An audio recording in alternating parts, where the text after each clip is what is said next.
Indonesia, the largest archipelago country in the world, more than 17,000 islands stretch from Sabang to Merauke.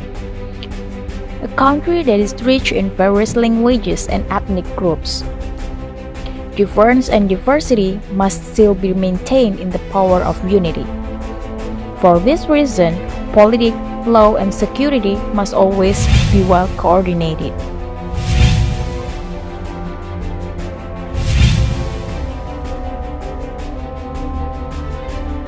The Coordinating Ministry for Political, Legal, and Security Affairs is at the forefront of maintaining stability. Kemenkopolhukam has been present since 1978 during the President Suharto era. Since its inception until now, it consists of 16 coordinating ministers who lead this ministry. Even though it's headed by a different leader, but in carrying out its duties, the Ministry of Political, Legal, and Security Affairs has relatively the same structure. One of them is deputy element. Deputy 1 is a unit that coordinates the domestic political sector, including the management of elections, regional and spatial autonomy, as well as coordination of strengthening democracy that is able to make achievements by producing a fairly good Indonesian Democracy Index. Next, Deputy 2, which was in charge of coordinating the field of foreign policy. Always try to increase Indonesia's participation in world peace, protect Indonesian citizens abroad, and strengthen international, bilateral, regional, and multilateral cooperation.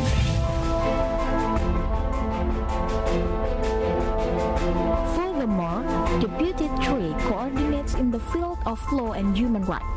This deputy is tasked with coordinating the development of the legal apparatus. Deputy 4, which is in charge of coordinating the field of national defense, is tasked with coordinating the fulfillment of the minimum essential force, enhancing defense and defense cooperation, as well as managing the security of the border areas and outer islands.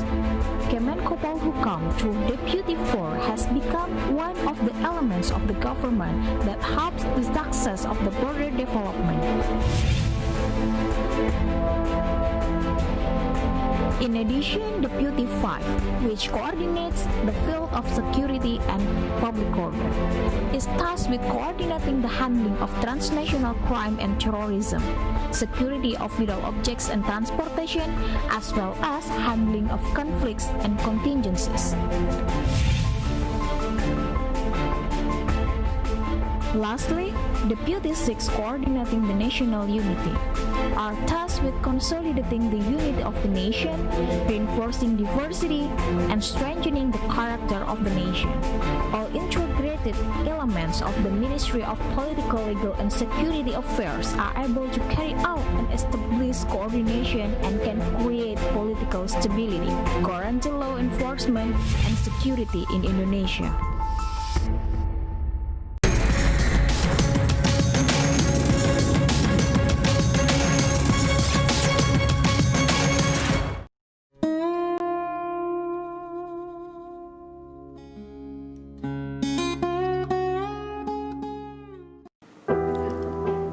Indonesia, sebuah bangsa yang terdiri dari berbagai budaya, agama, dan suku bangsa. Sejak era Nusantara hingga negara kesatuan, masyarakatnya hidup harmonis dalam kebinekaan. Meski berbeda-beda, tapi saling menjaga persaudaraan, menjunjung tinggi nilai-nilai toleransi, saling merawat perdamaian dan persatuan. Namun kita juga harus selalu waspada bahwa ada berbagai tantangan dan ancaman yang berpotensi mengoyak persaudaraan, persatuan, dan juga kedamaian yang senantiasa mengintai kita setiap saat. Di tengah berbagai tantangan dan ancaman, kita patut bersyukur bahwa perempuan Indonesia terbukti mampu melakukan rekonsiliasi, mampu mengolah budaya lokal untuk menciptakan perdamaian, mampu mendorong perdamaian di tengah masyarakatnya, dan mampu membawa perubahan dalam keluarganya. Untuk itulah Aman Indonesia hadir. Kami percaya bahwa bekerja dengan perempuan lintas iman akan mendekatkan kami dengan narasi kehidupan. Kami sangat yakin dengan memperkuat kepemimpinan perempuan akan memperkuat kepemimpinan di keluarga dan komunitas. perempuan Indonesia secara genuin merupakan pembawa misi damai. Mengenali dan mempromosikan peran perempuan berarti membuka dan memperkuat persaudaraan, persatuan dan juga perdamaian di Indonesia. Di bawah cita-cita besar untuk menciptakan budaya beragama yang anti kekerasan dan berkeadilan gender, Aman Indonesia melakukan 4 strategi penting untuk mewujudkannya. Kami memfasilitasi penguatan kepemimpinan perempuan dan organisasi untuk mendorong daya lenting dan daya tangkal masyarakat dari konflik dan pengaruh radikalisme, dan juga untuk mendorong lintas aktor bekerjasama untuk menjadi kohesi sosial. Kami membangun simpul gerakan dari berbagai kelompok dan organisasi independen untuk membela hak asasi manusia dan perempuan, penguatan toleransi dan perdamaian, serta pencegahan kekerasan berbasis ekstremisme, mulai dari tingkat daerah, nasional hingga regional. Kami melakukan advokasi mulai dari tingkat lokal, nasional hingga internasional dalam menyelesaikan berbagai kasus kekerasan seksual, kekerasan berbasis gender dan agama, menjadikan pembelajaran dari masyarakat arus bawah sebagai bahan informasi, pengetahuan, dan diplomasi yang dapat menyatukan berbagai pihak. Kami juga memproduksi dan menyebarkan kembali penafsiran dan praktek keagamaan dengan perspektif pembelaan terhadap hak-hak perempuan, individu maupun berbagai kelompok yang mengalami berbagai bentuk kekerasan. Sejak 1 Maret tahun 2007, Aman Indonesia telah bekerja di berbagai wilayah dan bekerja dengan berbagai pihak untuk menjadi rumah bersama, membumikan Islam rahmatan lil alamin.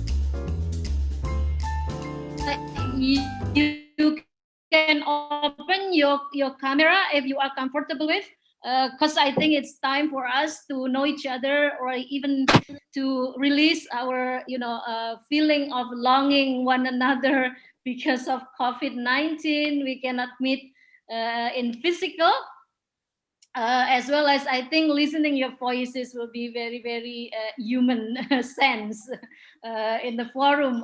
People keeping silent throughout the discussion.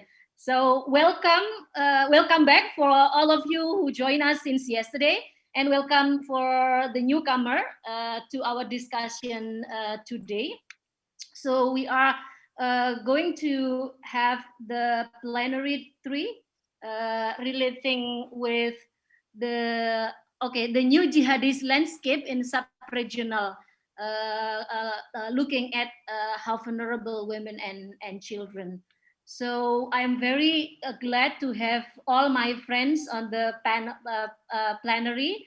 We have Mbak Irine, we have Mbak Inayah, we have Ahmad. It's been a long time, Ahmad. Good morning, it seems like, yeah. Thank you, and Akiko. So this is the first time for Akiko joining in Aman forum. Thank you, Akiko, for making it possible.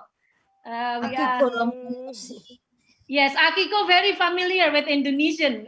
Many of you know Akiko because she has been working in conflict resolution in Indonesia for quite some time. So this morning, we will have Professor Mizan to moderate the session. Before I hand the forum to Professor Mizan, let me introduce him properly. So he's professor for security studies at the Naif Arab University for Security Studies, Riyadh, Kingdom of Saudi Arabia. So Professor Mizan also senior academician at University Malaysia Perlis, and founder and first director of Malaysian Research Institute of Strategic Studies. He also he was conferred honorary major by Malaysian Armed Forces in 2016 due to his contribution in security and CVE initiatives. He is also a national expert panel in rehabilitation program to terrorist inmates nationwide. He is a writer for numerous books, conference paper, journalist, proceedings, magazine, and many more. And also, I think this important thing, he's the author of several books that you may are interested to have it as part of your reference. There's important two books. One is Typology of Radicalism, published by Perlis Press, 2012, and the book, incoming book is Civil Society Organization Against Terrorism. Will be published by Routledge. So these two books, perhaps you can also have in a bookstore or ebook. So without further ado, I will hand over to Professor Mizan. Professor, time is yours. Okay, terima kasih Ibu Ruby Khalifah. Ya. Okay, apa khabar semua? Assalamualaikum warahmatullahi wabarakatuh and very good morning. Okay, it is a pleasure to have all of you here. All right, I do hope all of our speakers, Mbak Irine, Dr. Inayah, my dear friend Dr. Ahmad Mohammady, and Dr. Akiko is here as well. Okay, all right. So then, I am now based in Riyadh, Kingdom of Saudi Arabia, and it is now 5 o'clock in the morning. Oh my God! Okay. I hope you are okay. Yeah. I hope okay. Yep. Yeah.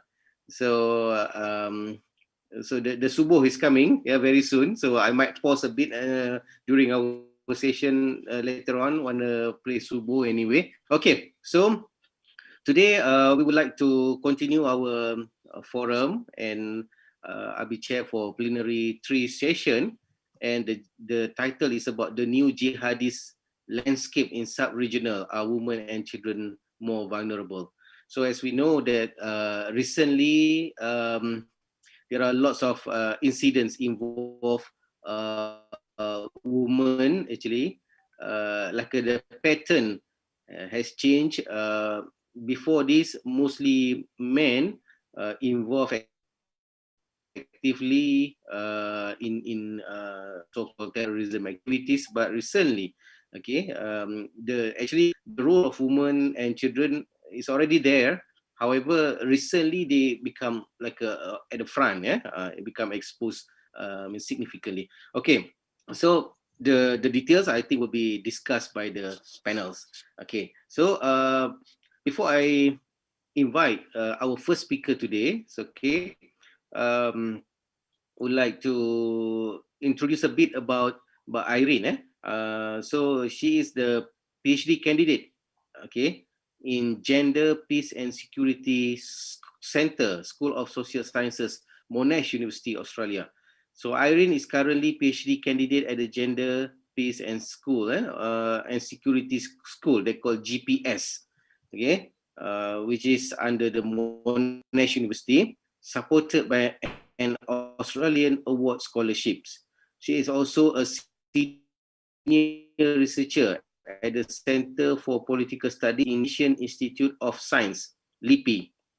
So Irene obtained her master degree from the Department of Peace and Conflict Research, Uppsala University, Sweden, in August 2005. In September 2017, she participated in regional forum facilitated by UN Women and UNODC in Bangkok to discuss the formulation of a national plan of action on countering and preventing violent extremism. So, okay, so it is about the Irene, and as we know, this is sub-regional forum, means organized by Aman, and this is the third thing, and I would like, okay, to invite Irene to give her speech. So, Irene, this is your time, please. Yeah. Okay. Thank you very much, Professor. Assalamualaikum warahmatullahi wabarakatuh. Maraming salamat. Selamat pagi. In Melbourne, we are now 1:11 p.m. So 4 hours distance from Jakarta, my hometown, actually. But I'm to send my gratitude to that I am very, I think, fortunate to meet with colleagues from Indonesia, from the regional organization, also my very builder back almost a decade ago. And I think in this forum, Ruby already provided us for a space to discuss what has been changed. Finally, I will present it in my PowerPoint. So I also have distributed my PowerPoint. I think it's 20 pages. I had like a very enthusiastic writing moment as soon as Ruby asked me to contribute in this session almost a week ago, more than a week ago. And I think I could share with you the PowerPoint. Feel free to reach me from my email, via email. I will let you give my email, and also you can follow my Twitter or Facebook, whatever social media means that I can provide with. So I will share the screen now, the presentation, in a second. Sorry, where is it? Oh, where is this? Files. Presentation. Yeah, I already opened it in a second. Sorry. Okay, all right. Yes, all forum. Yes. Maybe is there any technical team No. who can help? Okay. Great. Yes. Okay, So great. I hope Yeah. you can all read my presentation. Yep. Okay. Yep. Yes. So Yeah. Look, okay. So the but if you could make it bigger, yes. or view in full. Yep. Yes, I will. What is this? Sometimes. I think maybe if we go to view, all right. Yeah, view. Yes. Yeah. Where is it? View. Okay. And slideshow. Yes. Yeah. Great. You hear me? Okay. Now I hope you can read it clearly. The title of this presentation is Why Women, Peace and Security Framework Agenda Matters in Preventing Violent Extremism. So before I start, I would like to deliver my positioning, which already mentioned by our dear moderator of this session. I'm a Ph.D. candidate at the Gender, Peace and Security Center, Faculty of Arts, Monash University, and also researcher at the Indonesian Institute of Science, Center for Political Studies. At the second group of my devotion to this topic, I used to see myself as a woman activist, concerned citizen, mother of one, a 10-year-old boy who is now undertaking his fourth grade in primary. Sociologically and culturally raised by the Nahdlatul Ulama tradition and Abangan heritage. This Abangan heritage is rarely not popular among the discourse of religions, which very strongly being popularized by in Indonesian politics and culture.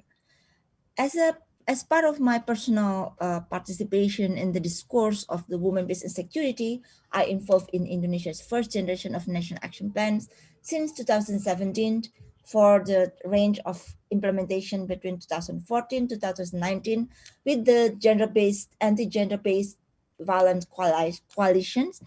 That was a loose coalition that comprised of women activists from various organizations. I also work together closely with Ministry of Women Empowerment and Child Protection, and also recently participated with Ruby Khalifa as well, Friends from White Foundations, Friends from the Women Group of Countering Violent Extremism, to formulate the National Action Plan on Preventing Violent Extremism draft, which started in 2017 and at the moment is waiting for signatory from our president. And the last but not least, I also involved by invitation of ASEAN Muslim Action Network, together with the three ministries, two coordinating ministries of politics, security, and politic law and security, but also with the Ministry of Women Empowerment on the second generation of National Action Plan digital consultations, which participated by almost 200 participants of different organizations in Indonesia. So the outline of my presentation will be a very short introduction. The second, third, and fourth part will be an answer, which is added to explanations on the Indonesia case that focus on the lessons of the 20 years of WPS implementation to preventing violent extremism. This second question will be why the use of WPS lens can create a better approach to prevention of violent extremism and Indonesia experiences. The fourth will be the, as also we first seen yesterday, one comes a focus by stakeholders, for instance, state ministries, CSOs, and donors agencies pertaining the gender dimensions of the policies, specifically on the roles of women in the violent acts and the prevention of them. The current session discusses the relevancy of the global WPS framework and how it matters of PCVE. What is the I already submitted, and there are several notes in the bottom part of this presentation, and also several references. So the United Nations, as part of the convenience place for member states to gather together to discuss issues beyond their nation states, started to adopt 1325 Women Peace Resolution, Women Peace and Security Resolution, in order to attain a betterment of women participation in their roles in conflict resolution. That resolution applied and complemented with other set of resolution that released in 2008 and 9 that very much discuss about violence, sexual violence, especially in conflict-related areas. We should also remember that the proponents of the resolution not hegemonized by the first world countries. Instead, it also participated by the women from the global south, India, Africa, even they also led several of the sessions in order to discuss to what extent this resolution could be deployed around the world. Several years later, there were some dynamics in the global politics where threats are not only encapsulated in terms of traditional war and conflict, but also in terms of the non-traditional security threats like violent extremism. This then colored or marked by the UN Resolution 2013 and that released in 2015. Actually, both of them followed the 9/11 tragedies and the emergence of more violent and cross-border militant groups, mostly in the Middle East, but also spread to other parts of the globe, including in Southeast Asia. In hindsight, this is the roadmap of CPVE. Of course, some might say, like international relations feminist scholars said, that this agenda merely represents the US interests post 9/11 Al-Qaeda and ISIS network. But the thing that it affects almost many countries in Europe, in Southeast Asia, made countries, member state organizations, donors pay attention to what could happen in terms of the suprastructure of the state and also member states with regard to the effect, namely the violent extremism, because it does not affect individual, but also society in general. If you pay attention to the crisis experienced by Indonesia in 2016, for instance, where there were several bombings in Surabaya, several of stabbings in front of the police headquarters, incitement, propaganda, recruitment of women as part of the ISIS, and also experienced by other women and societies in several other countries. Understandable that member states of the United Nations discuss how to go further in order to have a collective, holistic approach to tackle these threats. But also discussions covered to what extent we could improve the actors who could take leading roles in terms of the prevention, not only position themselves as victims, like women who always portrayed in terms of victims. But in this sense, women, peace and security framework provide the lens to see women as having transformative power or to alter the situation through their significant role, or what is called as a meaningful participation. Not only participation, but meaningful participations. This roadmap,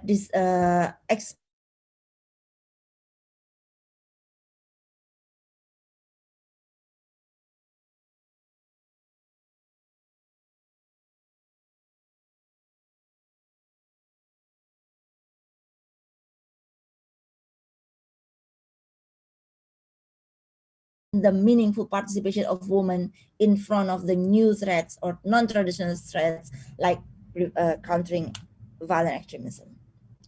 So in 2015, there were like a very, very significant groundwork that it referencing PCVE and mentioned the 3020 SDGs agenda connected to both PCVE and the WPS agenda.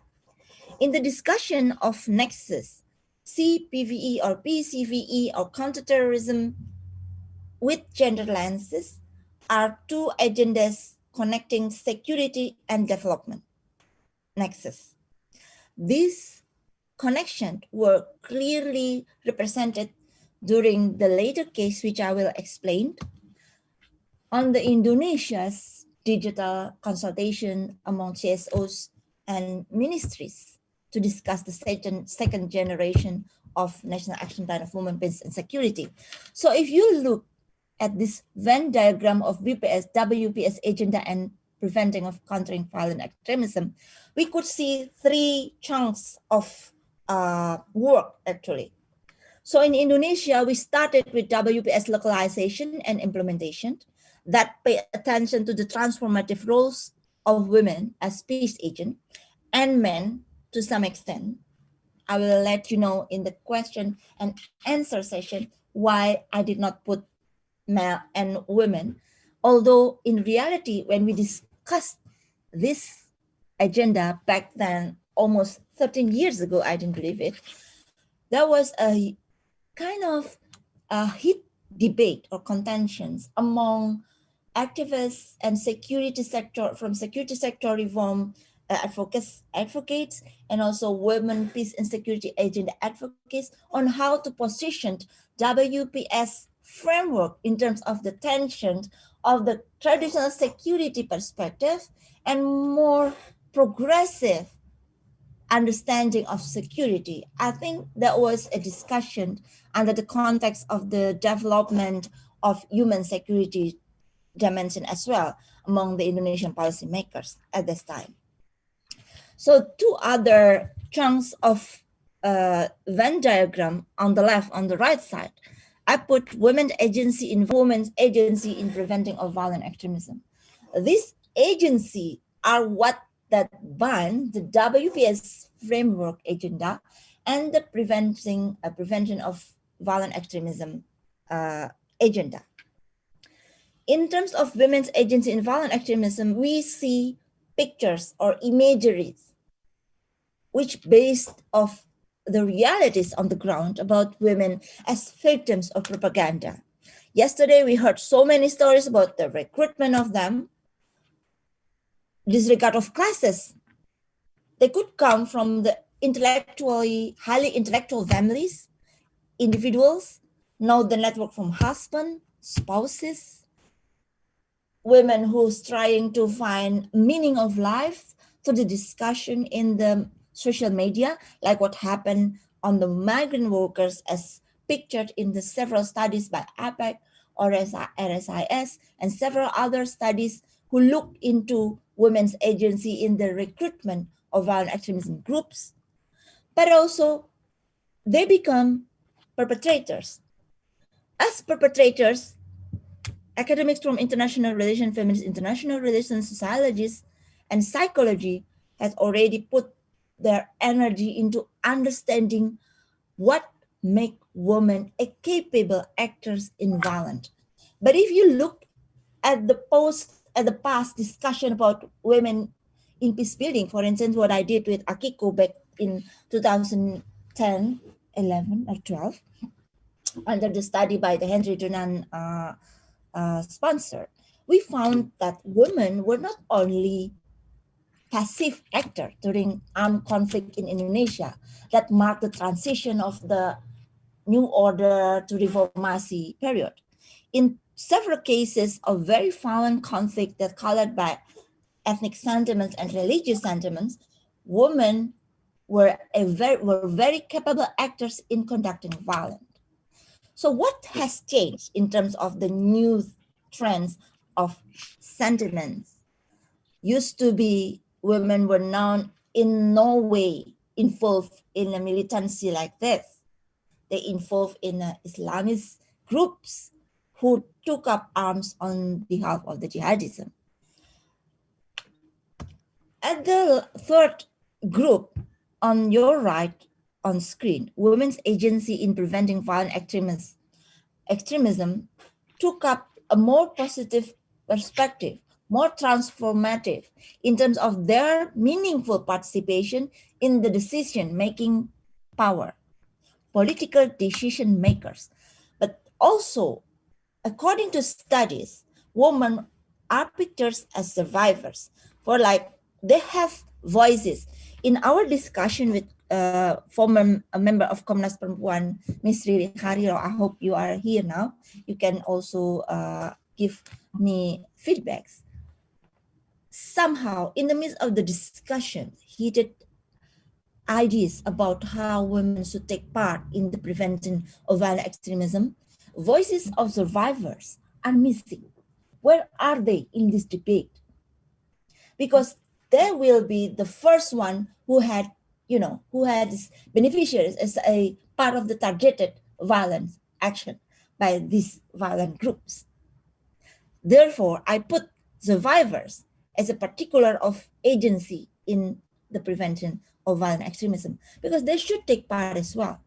But there should be another discussion on how to position survivors in terms of the preventing of violent extremism, because we recognize several aspects like post-traumatic syndrome and perhaps the reconciliation level as a part of family or society who has been destroyed by the massive and destructive impacts of violent extremism. And the last is... Yeah, but Irene, five more minutes, yeah? Okay, I will be very quick. Yeah, I have 20 pages. So, why the use of WPS lens can create a better approach to PVE in the future? Provide a case study of Indonesia. I will be very quick. These are the roadmap of the Indonesia adoption of women.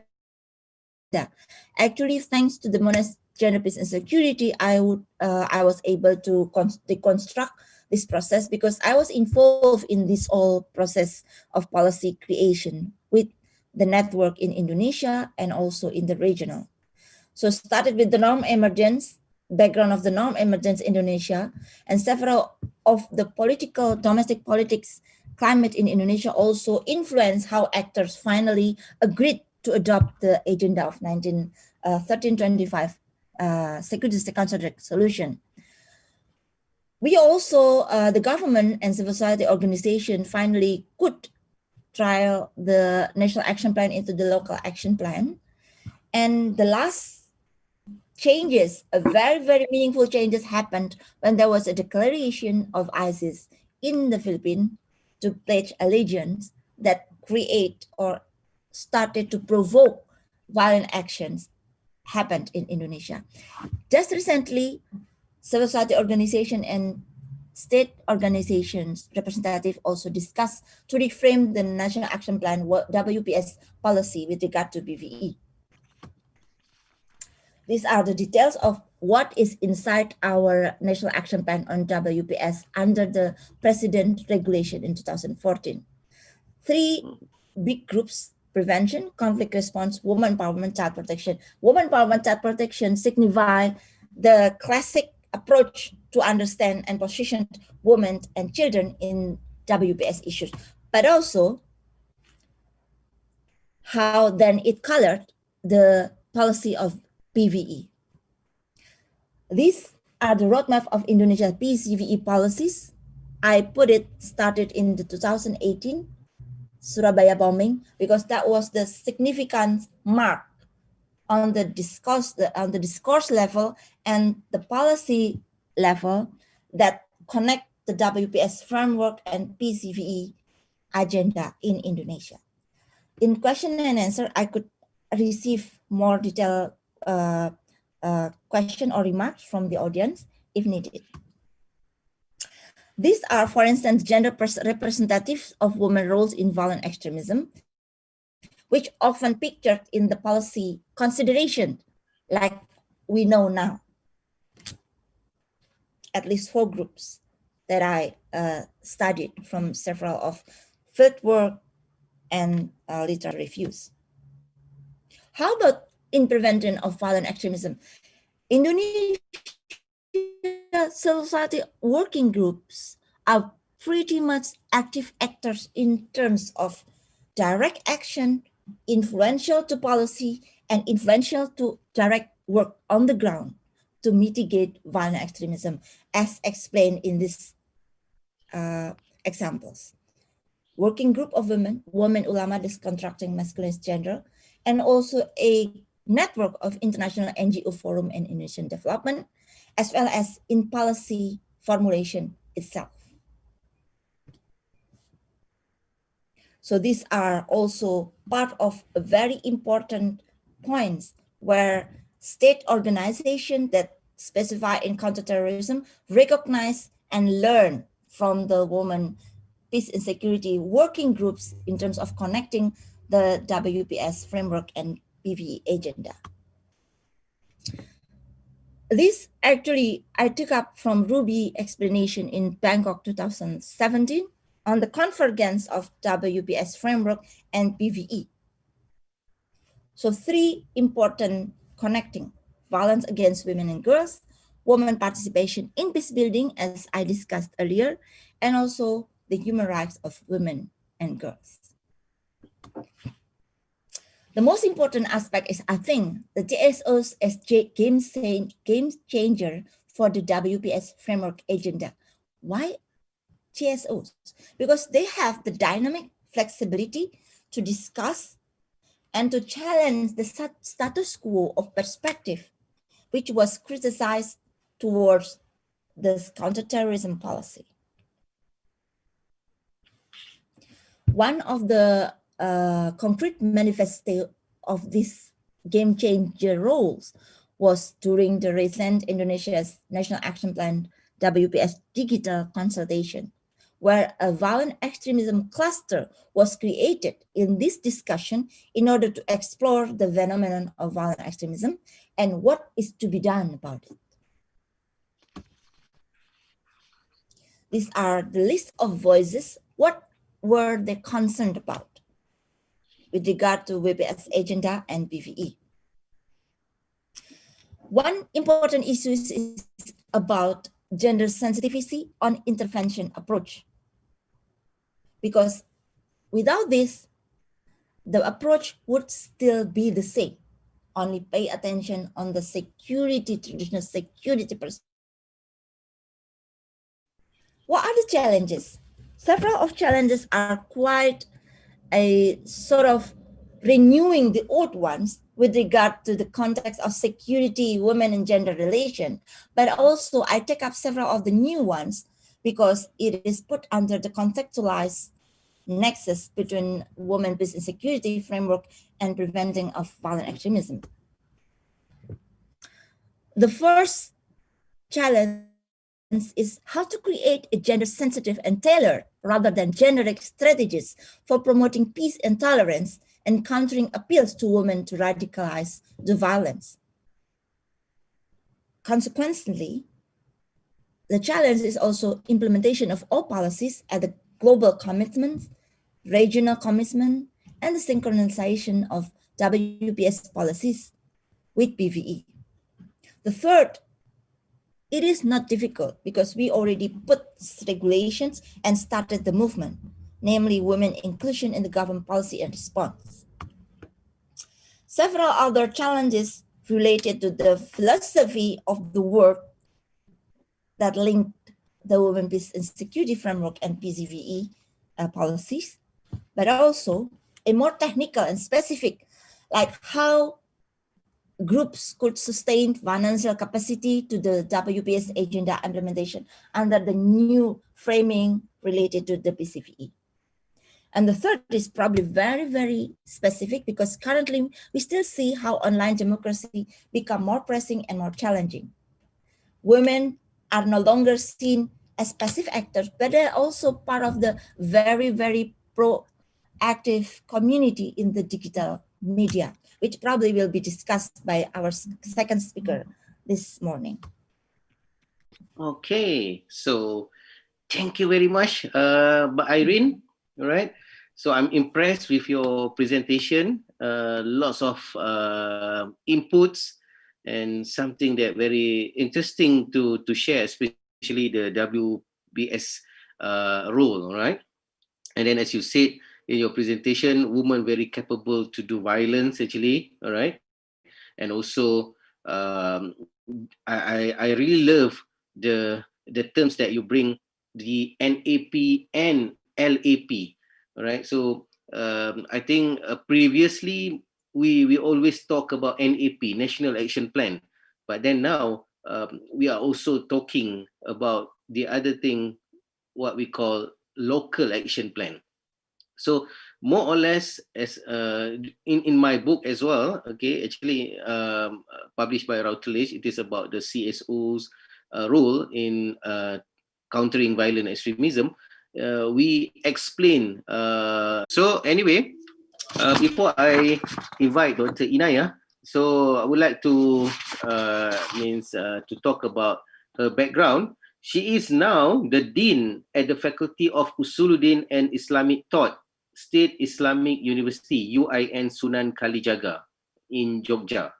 So she holds an international Ph.D. program in interreligious studies, Indonesian Consortium for Religious Studies, ICRS, at Gajah Mada University, and also hold Master in Religious Studies, Department of Religious Studies, College of Liberal Arts and Science, Arizona State University, Temple, Arizona. So Dr. Inayah done comprehensive research in women practice and Wahhabism in Indonesia. Okay, so with that, okay, the floor is yours, Dr. Inayah, please. Thank you very much. Everyone, Assalamualaikum warahmatullahi wabarakatuh. Good morning. Thank you very much. I'm very happy to be here. And let me first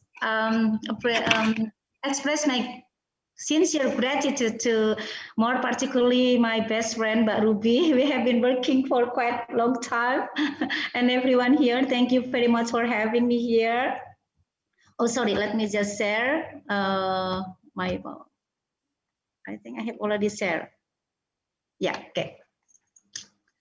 And thank you, Pak Mizan, for being the moderator, and also Mbak Irine. Mbak Irine, thank you for giving us the context. And I'm sorry because I didn't follow the discussion yesterday. I have another international seminars in our faculty. So, you know, sometimes being a dean is a kind of like being a, you know, you have to serve everyone, so it's so busy. But I think you have a lot of discussion yesterday, and hopefully what I am going to share is not, you know, there is something new that you can we can share. And again, thank you very much, Mbak Irine, because you already talk about the context, the ISIS, the state, and also the policy and stuff like that, because I'm not going to talk about that. Well, I think I will be standing here, not standing, I will be here as a researcher, academician, and if I can say, maybe a person that have a close relation to this woman, engaging with a radical group, with radical, with radical groups, because I have been doing research on this kind of issue since 2005, quite a long time, and what I'm going to share with you is actually the result of my long studies, and also my what you call that, some many times we have to teach students, because I'm a lecturer in some of our students, what you call that, engage in these radical groups. And this is our challenge in the universities, to change their mind, to transform them into something different. And this is actually what we are doing. And I give the title "New Trends of Women's Involvement in Extremism," as Mbak Ruby asked me to do. And the small title is Soleha Demi Khilafah. This is actually my current book. It's based on my research in Gorontalo about Hizbut Tahrir Indonesia, Indonesian Hizbut Tahrir. Or piety for the sake of Islamic State. So this is about how women want to become, good Muslim, and become,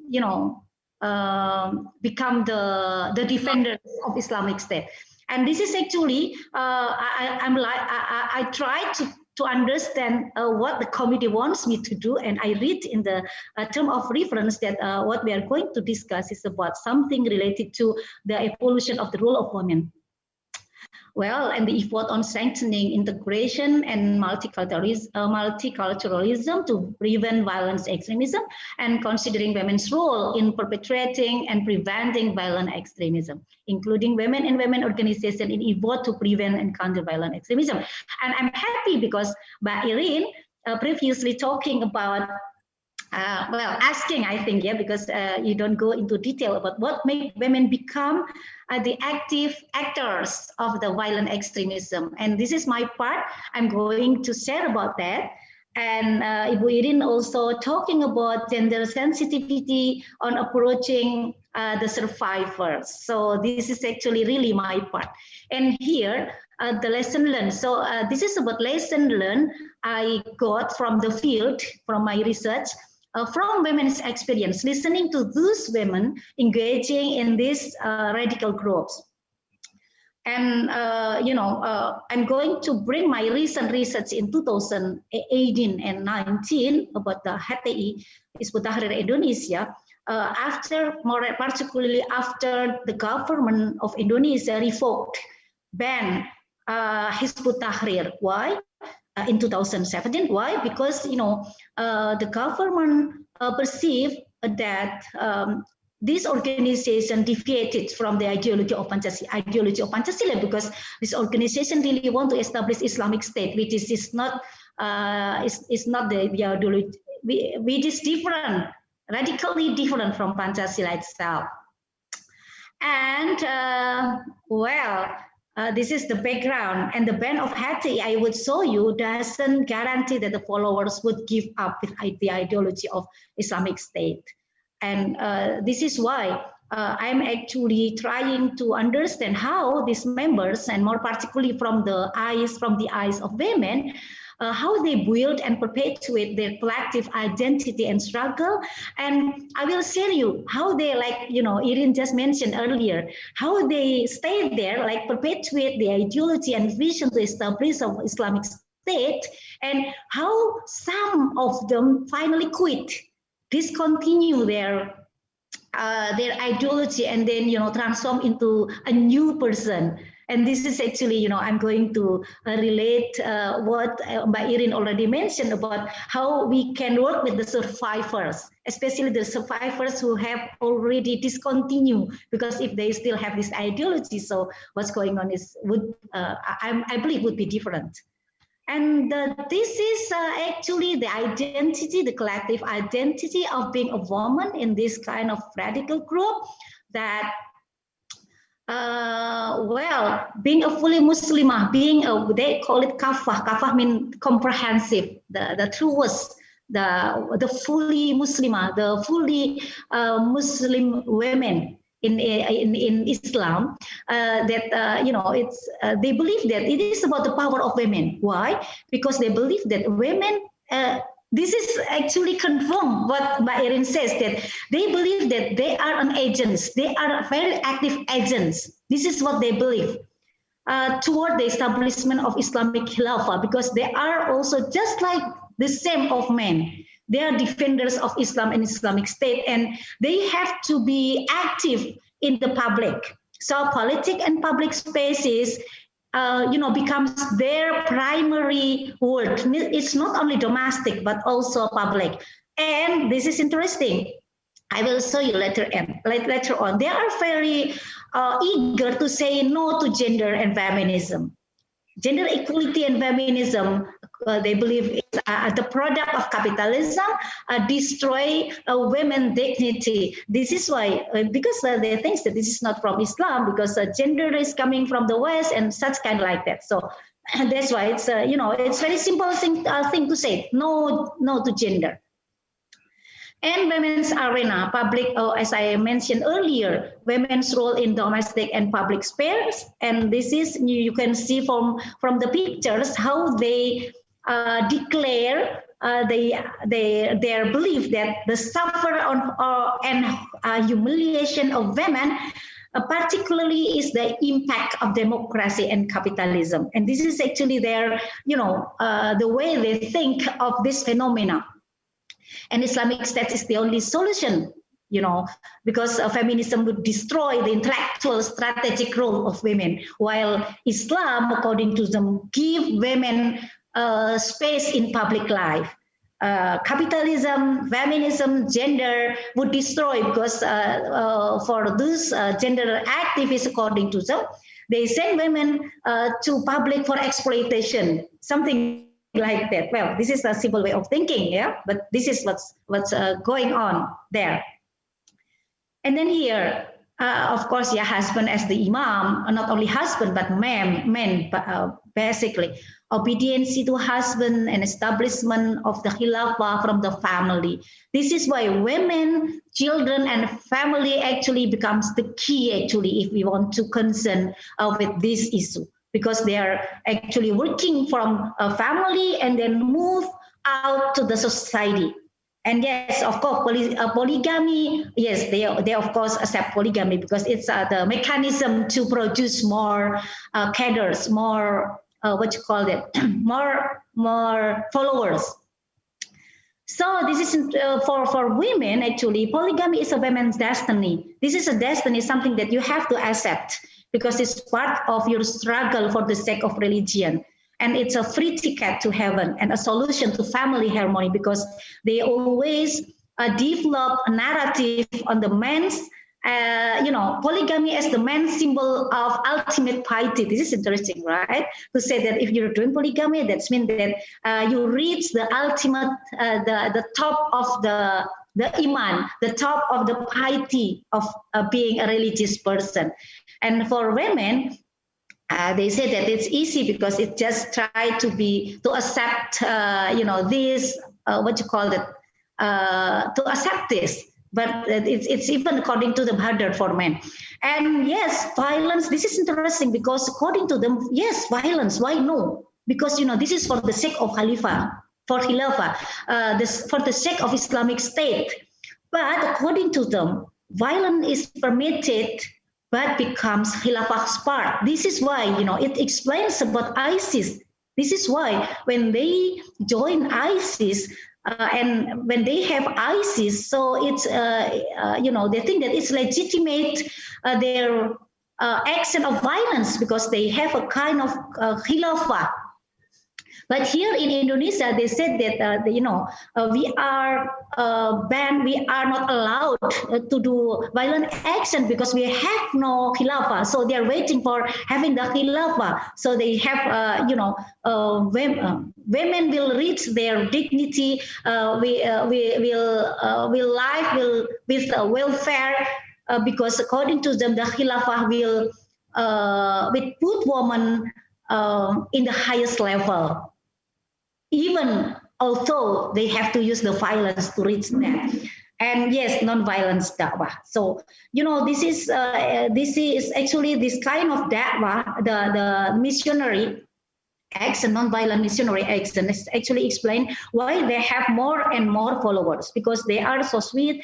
They use like very soft approach, and they're using like this kind of femininity for women to approach other women. That's why it's very effective, talking about daily things, talking about women facing in the daily life, and then they will relate everything to the importance of Islamic State to guarantee women happiness. And here, so it's interesting because they always, using binary opposition way of thinking, putting polygamy against free sex, something like that.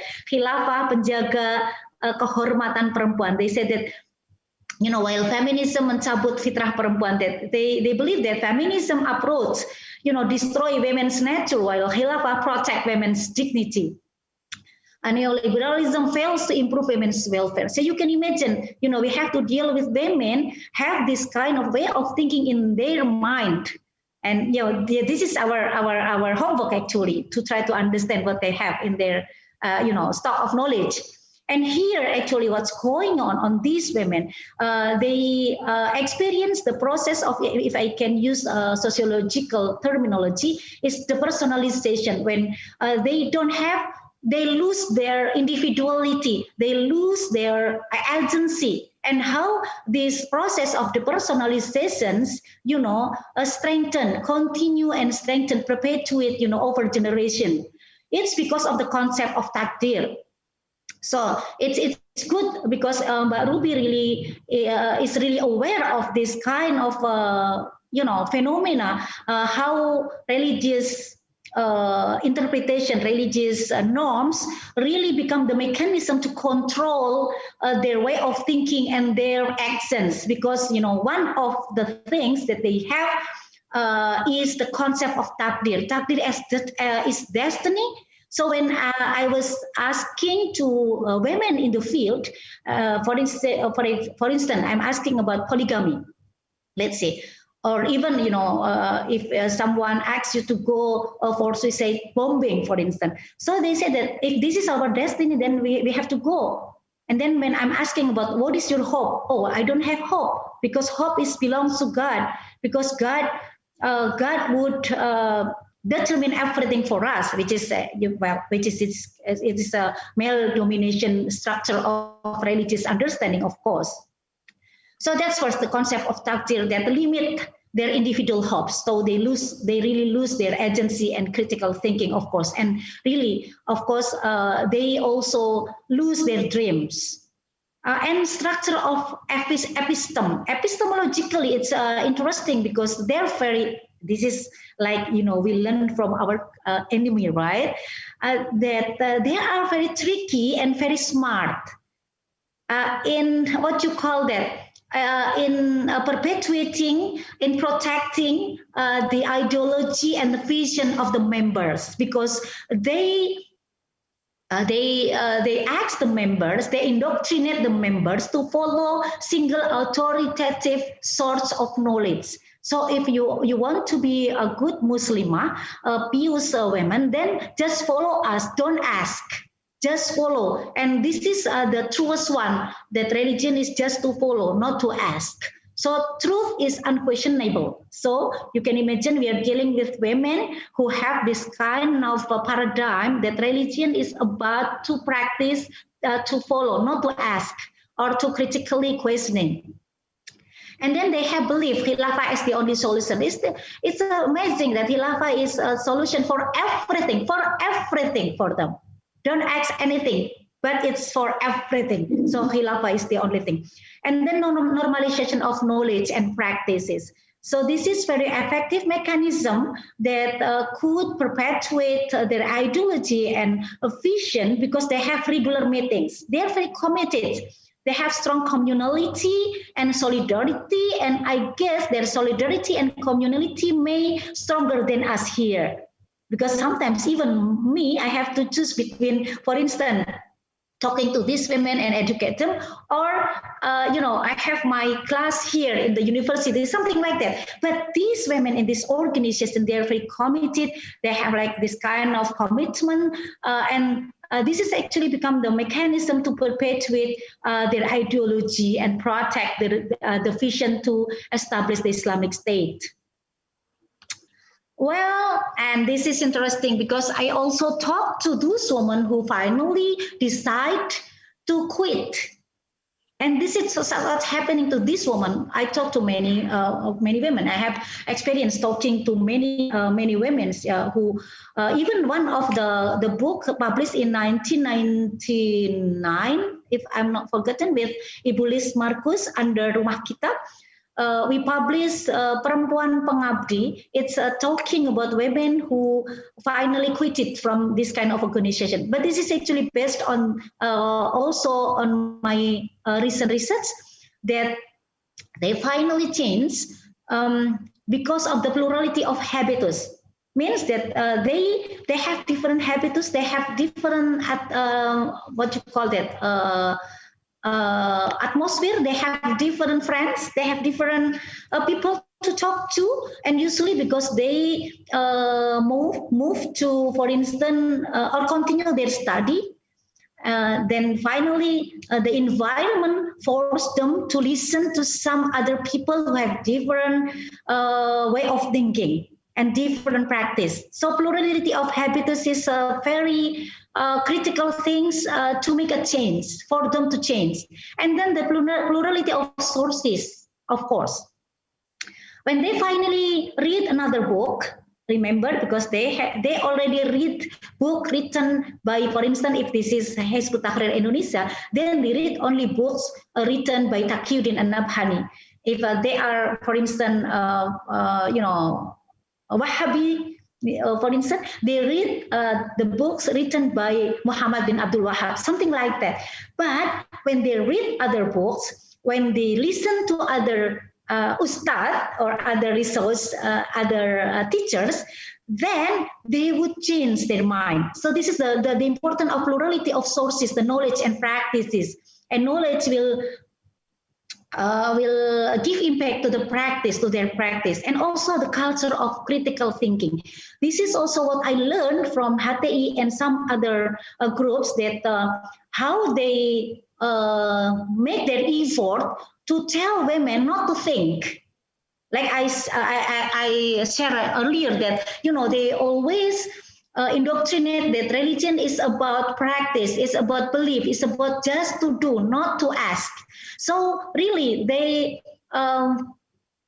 what you call that? The woman lose their culture, their culture of critical thinking, because according to them, critical thinking would raise conflict because you will have differences. So it's good for them to have the same ideas, the idea and similarity of practice. So this is what's going on. When they have this culture of critical thinking, then there would be a change. There is a possibility to change a new environment. And this is important with, when you're talking about the policy and also your effort, Mbak Ruby effort to help these women coming back from ISIS, from other countries coming back to Indonesia. This is actually good for them because they have new environment. This is important, but don't forget about their mind, because it's not only environment, but it's also about their mind, what they have in their stock of knowledge. So it's important to displace them from the close group. So just put them away from the group is actually another strategy for, for us to change their way of thinking, being, this is dangerous because it's very exclusive and, put women as the agency of violence, extremism actors, right? And the availability of choices. This is also, another things that we can give, that, we have to make sure to make them sure that they have many choices. They have so many things to do. They have, another life, happier life, better life, and something like that. Okay. And this is, I answer, actually in a question that she raised earlier about why individual being radical, actually, according to my research, that first is because of, the need for them to have self-identification. And especially for young people, it's very dangerous because it's, psychologically, this is a time when they try to understand themselves. They want to have, identify themselves. And when it comes to religion, then they ask about how to become a good Muslim. And because they mostly I talk to people who don't have enough religious knowledge, educational background. Because if you're coming from religious boarding school, then you will criticize, you will have debate. So most of them actually coming from, like secular schools or state schools with a very lack of religious knowledge, non-pesantren family or environment. And usually there are people who are searching for or finding the identity as being a good Muslim or Muslimah or comprehensive Muslimah and the truest Muslimah, and they want to strengthen their identity. And you can see here in Indonesia, if you search and trying to see the actress, the film actress in Indonesia, we have so many young actresses in Indonesia, like opera artists, they become like kind of, exclusive, conservative, well, somehow radical groups, because they want to strengthen their identity. And they finally found, some of them found this group give them like, what you call that, like feeling of comfortable, feeling of, recognizable, that they are now recognized as a good Muslim. So they have existence, they have self-existence and feeling strong, because they are not alone, because as I told you earlier, that they have very strong commitment. So they think that they are very strong because they have solidarity, they have a group. And family issues. This is why, Mbak Ruby, I talked to you many times that, we have to work with family, because family really issues in this kind of people, because according to my studies, many studies that I have done before, some of these people coming from disharmony in family, like family in disharmony, like, divorce, parent with divorce, and then family dysfunction, or they're coming from a family with radical, with radical culture.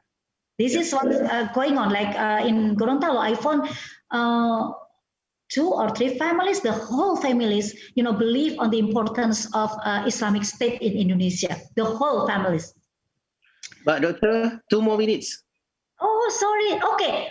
Then that family is very fast, right? I'm sorry. Thank you. Having economic problems, I will just read it very fast. Professor Mizan, thank you. And then Muslim, and it's a most of them actually coming from poor families, but there is a new phenomena now that some of them actually coming from very, very rich family, even from, opera actress, as I told you, actors. And the absent, okay. And this is, okay, the last things that I have to share with you. What's a new trend? So far, according to me, things that we have to highlight the new, if we can call that as a new trend, this is very interesting because they're using gender and feminism. Really, they use a diction of gender and feminism, but then they're bringing equality on the name of religion, while on the other side, they're rejecting the term of gender, but they use the idea of equality. That's why they want to be a suicide bombing. They want to go to public. They want to bring their children, to go to public to demonstrate, their idea to resist against government and things like that. So religious narrative versus secular order, different face of gender. I would say that this is interesting because they bring like different face of gender and social media. Yes. Well, actually, if you have a question about social media, I have done research on migrant worker and the impact of social media on their way of thinking about religion. So I will share about this if someone raise a question about this. But they are very active and provocative in social media. Okay, and women's power. Really, this is also new because it's very clear that women's power. You say agency, women's agency is very clear because they have important role not only in the domestic but even in the public, and they are invisible because they are banned now, but they remain very strong, moving underground, and this is actually our challenge now. Now it's becoming very difficult to control because they have no, they are not in the public. So they, the symbols, they hide the symbols, but they are very strong and even getting stronger because they tell to people that, see, I'm right because the state now is against Islam, because they ban us, something like that. Okay, and then Dila, so how to make change? Because, we want to make a change, right? So return to source of resistance and agency, as I mentioned earlier. So I just, I already shared with you. This is actually how to make change. Thank you very much, Pak Mizan. Sorry. All right. Thank you, Ibu Dr. Inayah. Okay. So very interesting presentation. So good on you. All right. Good on you. So I love to hear your presentation, and I believe all of these spectators, pemirsa, also love to see that. Okay, and you talk a lot about the source of resistance and how women's being manipulated, and then the use of religious as an excuse. So it is main things that happen in the Muslim society. That certain people, certain groups, certain imams or these peers, leaders manipulate, especially women, by using religious things. So I think we're going to have a very good discussion, and I can see there are lots of questions coming up to our chat box. So later on, we will share that one. So anyway, so now we will going to be for the third speaker, which is Dr. Ahmad El-Muhammady. So Dr. Ahmad actually is a lecturer of political science and Islamic studies at the International Islamic University, Malaysia. So besides lecturing at the university, he engaged extensively as an analyst with domestic and international agencies in the research and counter-terrorism work. So he also served a member of special rehabilitation team set up by Malaysian Police Department. So he have a very good reputation and also extensive publication, right? And one of the latest, which is the radicalization model, learning from Malaysia militant extremists in Rohan, Gunarana and Sabaria. So which is the chapter that he been contribute, all right? And there are many more, okay? And I think I would like to pass the floor to Dr. Ahmad to share his presentation. So please, Dr. Ahmad. Yeah. Assalamualaikum warahmatullahi wabarakatuh, and very good morning. Thank you. Not really clear, Doctor. Can you hear me? Not really clear. Very clear and very small voice. Yeah. If you could come forward or increase the volume for your presentation, that would be good. Yeah, hello, can you hear me? Can you hear me? If you could raise a bit. Yes, hello, can you hear me? Can you hear me? Yep. Okay, we can try. Okay. Can you hear? Yep. Yeah. Right, Okay. right. Much more clear. Closer. Okay, I try to speak louder. Okay, that's good, Doctor. Okay, thank you very much. Dr. Mizan for introducing me. Mak Rabi, thank you very much again for inviting me to join these programs. Co-panelists, Irene, Dr. Inayah, and Akiko. It is pleasure also to have all of you here in this discussion. First and foremost, I would like to congratulate Ahmad and also the coordinating ministry for political law, legal and security, Republic of Indonesia, for organizing these programs. It is very timely for us to have this discussion, even though at the moment a lot of programs are cancelled because of COVID-19, but we are not actually taking that path. We continue doing what we do, and we keep this momentum going, and I believe that it is good. In this discussion today, I would like to mention to you or share with you 6 points I have shared already in the group just now, the presentation that I would like to use for this presentation. So the topic of my presentation today is the returning foreign fighters and vulnerability of women.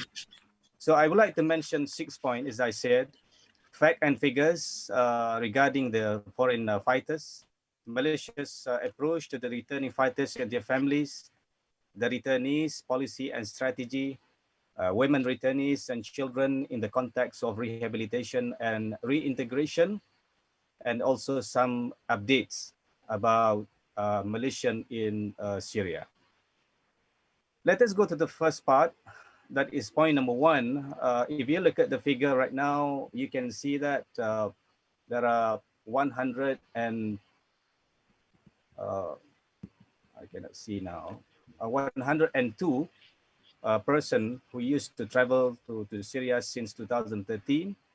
40 were killed, 9 become suicide bomber, and 51 still in Syria. Returning back here, 11. That is the official statistic of Malaysian who are returning back. But actually, there are more than 11 now. That's what I heard, but it is an official figure. So that was the first point. The second point is what is Malaysian doing with this? So I'm going to refer to the statement made by the former counter-terrorism chief. We are trying to bring them home, but the situation is difficult as it involves many parties from different countries. So this is our position, that is to bring them back home, whatever it is. As a matter of fact, before this decision to bring them back or repatriation, Malaysian government was quite reluctant to take them back because they believe that it is not worth it. But given the situation, after or toward near the end of the ISIS, more actually refugees came out from Syria, and therefore Malaysian government decided to take them back, believing that if we do not take them back home, they will cause problem to another country. So that was a decision. However, not everyone will be detained, but all of them, or all returning, will be interrogated in order to get information, and we will conduct thorough checks and investigation on each returnee. We will compare intelligence which we receive from friendly foreign services. If there is evidence that the returnee was involved in ISIS militant activity, he or she will be charged in court. So basically, this is the position that we take with regards to the returnee. What is the returnee here? Because that is point number 3. Who are they? Returnee, we refer to the Malaysian who traveled to Syria in Iraq between 2013 and 2019, because right now we do no longer receive anyone coming back from that part of the world. They consist of men, women, and children. Some of them brought their family from Malaysia, and some married in Syria with Malaysian or foreigners. Because we also have cases, Malaysian ladies, getting married with foreigner. For example, former wife of Wandi, after the death of Wandi, she got married with one Belgian, and right now they separated because of the attack by the countries in there. So they separated. He is living in different location, and she is living in different location. But after some time, she believed that her husband has died, so she decided to come home. I'll tell you the story at the end of the presentation, what happened to her. And some of them have returned willingly before the fall of ISIS. That was happened before, and detained and charged under SOSMA and Penal Code 130. And now 40 individuals requested to be repatriated to Malaysia, and majority of them are women and children, particularly widows, because the husband, the fighters, died in fight. Regarding the strategy or the policy and strategy, of course, first is repatriation. All of them who are willing to come home, the government of Malaysia is making the arrangement to bring them home. However, investigation will be conducted with the foreign assistance, judicial process if they are found to be participating in taking arms, and rehabilitation, of course, to all of them. And the assessment are to be made in the aspect of security, psychological, and ideological. And after the terms of detention is over, they're going to be released, and reintegration process will take place, and it's involved interagency cooperation, and finally monitoring. Continuous monitoring will be done. So the women returning and children, so in the context of rehabilitation and reintegration, as I said earlier, the assessment they need to make is on security, psychological, and ideological. And it's also involved women rehabilitation panel from the academia involved in the assessment and rehabilitation, because before this, we do not have women panel rehabilitation. And they are placed in the special facility, especially women with children. And they will go through this 3 months or more rehabilitation assessment.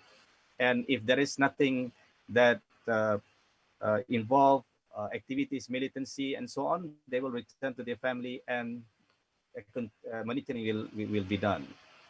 So recently, the counterterrorism chief make an announcement that the women that went through rehabilitation program has now returned to her family, and she continued to be monitored, and we are keeping an eye on them. This is very significant statement in my view, because it shows that even though they were released, but we still keep an eye on them in order to make sure that they do not involve again, or they do not try to involve in any way in these activities. The last part of my talking point is the situation of Malaysian in Syria right now, because if you remember, towards the end of 2019, Malaysian government announced that they will make an arrangement for Malaysians to return home. So what happened to them right now? Yes, some of them, we managed to get them back, but some of them, because of the situation has changed in the locality in Syria, with the withdrawal of the United States, for example, has left a kind of security vacuum in there. So ISIS start to come home, to come back again, and what happened to them? So what happened to these people? They refuse to return.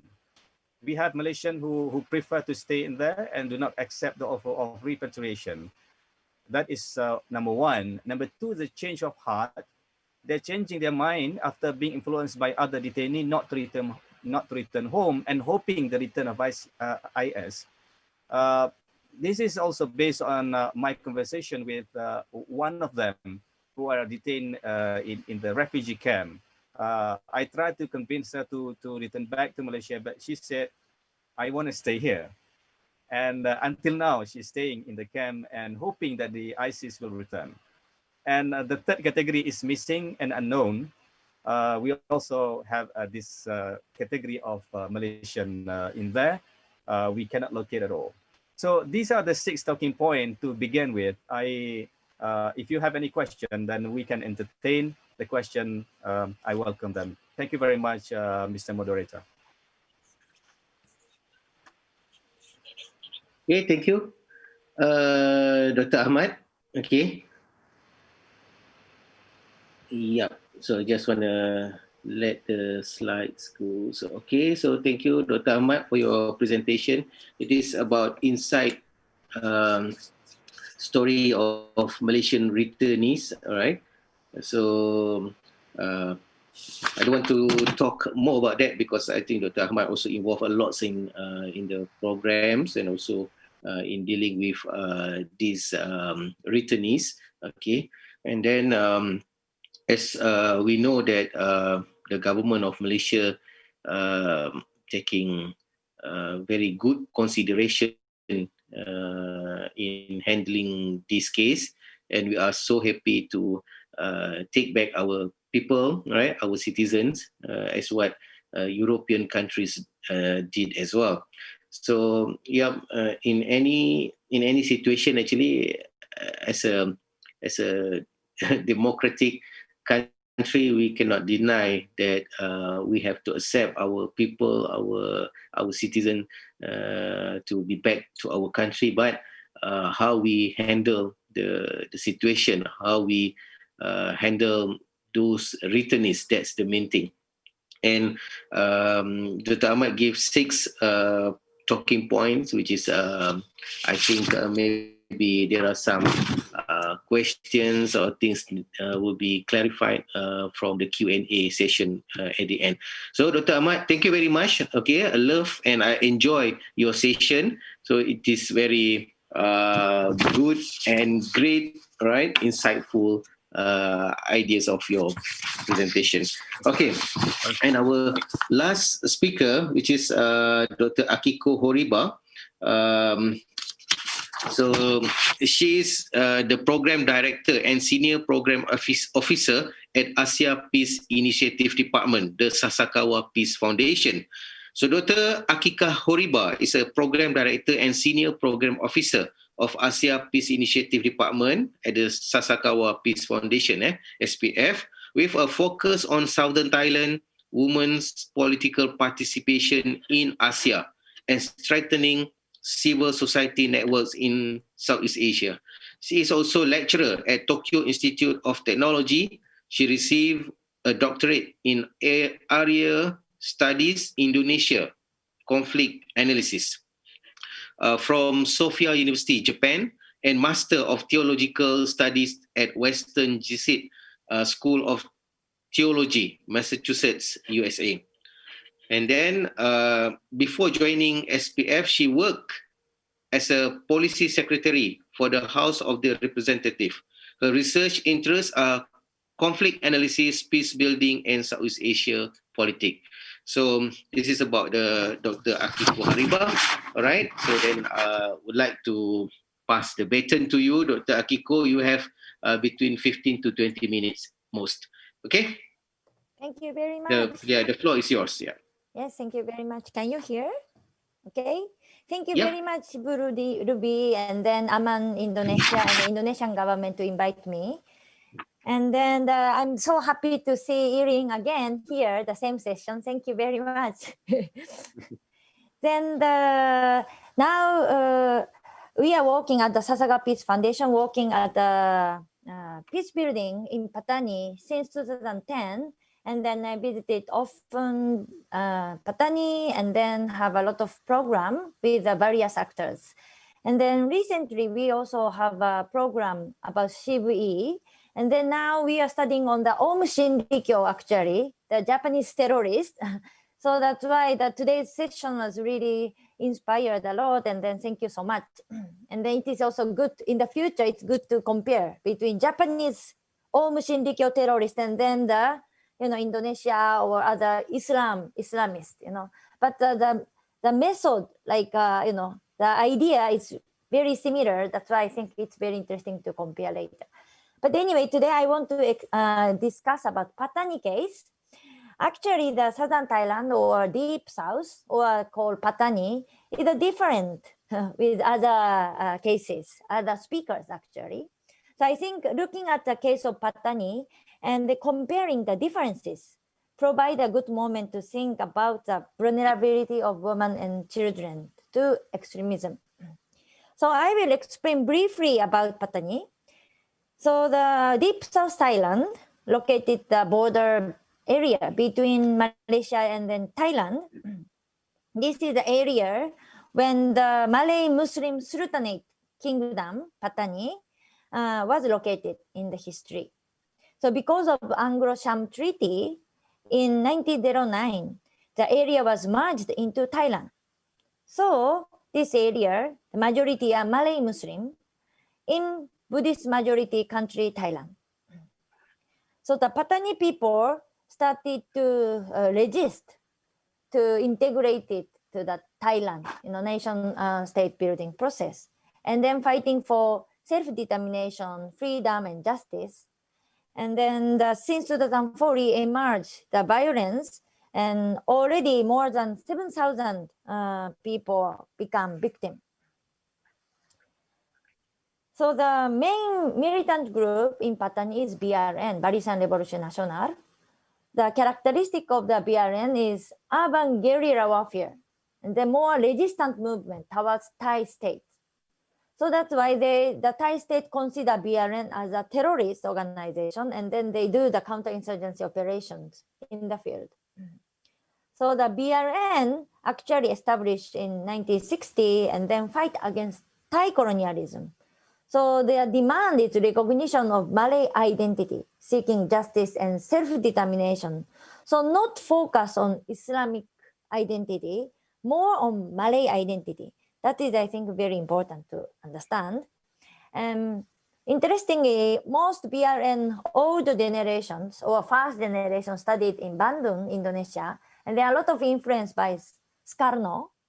And then currently, some of them are studying in Saudi Arabia, Sudan, Pakistan, and many other countries, but mainly still Malaysia and Indonesia. And then this picture is Pondok Jihad, So the BRN also jihadist, but it's different with the extremism, extremist. So according to the Thai state, this Pondok Jihad, Jihad Witaya School is one of the BRN military training center, But anyway, according to BRN member, there are no link between BRN and, for example, ISIS, or in the past, BRN or Jamaah Islamiyah. Those network, they say we don't have any link, even though there are so many Afghan alumni actually in the older generation. But this one I heard from the former Jamaah Islamiyah people, but they also say that there are no link between Jamaah Islamiyah and Patani fighters. Then also it's important indication that in Patani, we cannot see a suicide bomb attack so far. And then the BRN target is security force. It's very clear target. So the target is related to Thai state. Then violence attack is only happen in the region, in the Patani region, in 3 provinces and then 4 districts in Songkhla. Here, I just wanted to a little bit clarify about Islam in Patani. This is referred to the Duncan McCargo book, Tearing Apart the Land also. But this is also based on my observations in Patani. So Patani Malay Muslims community actually divided.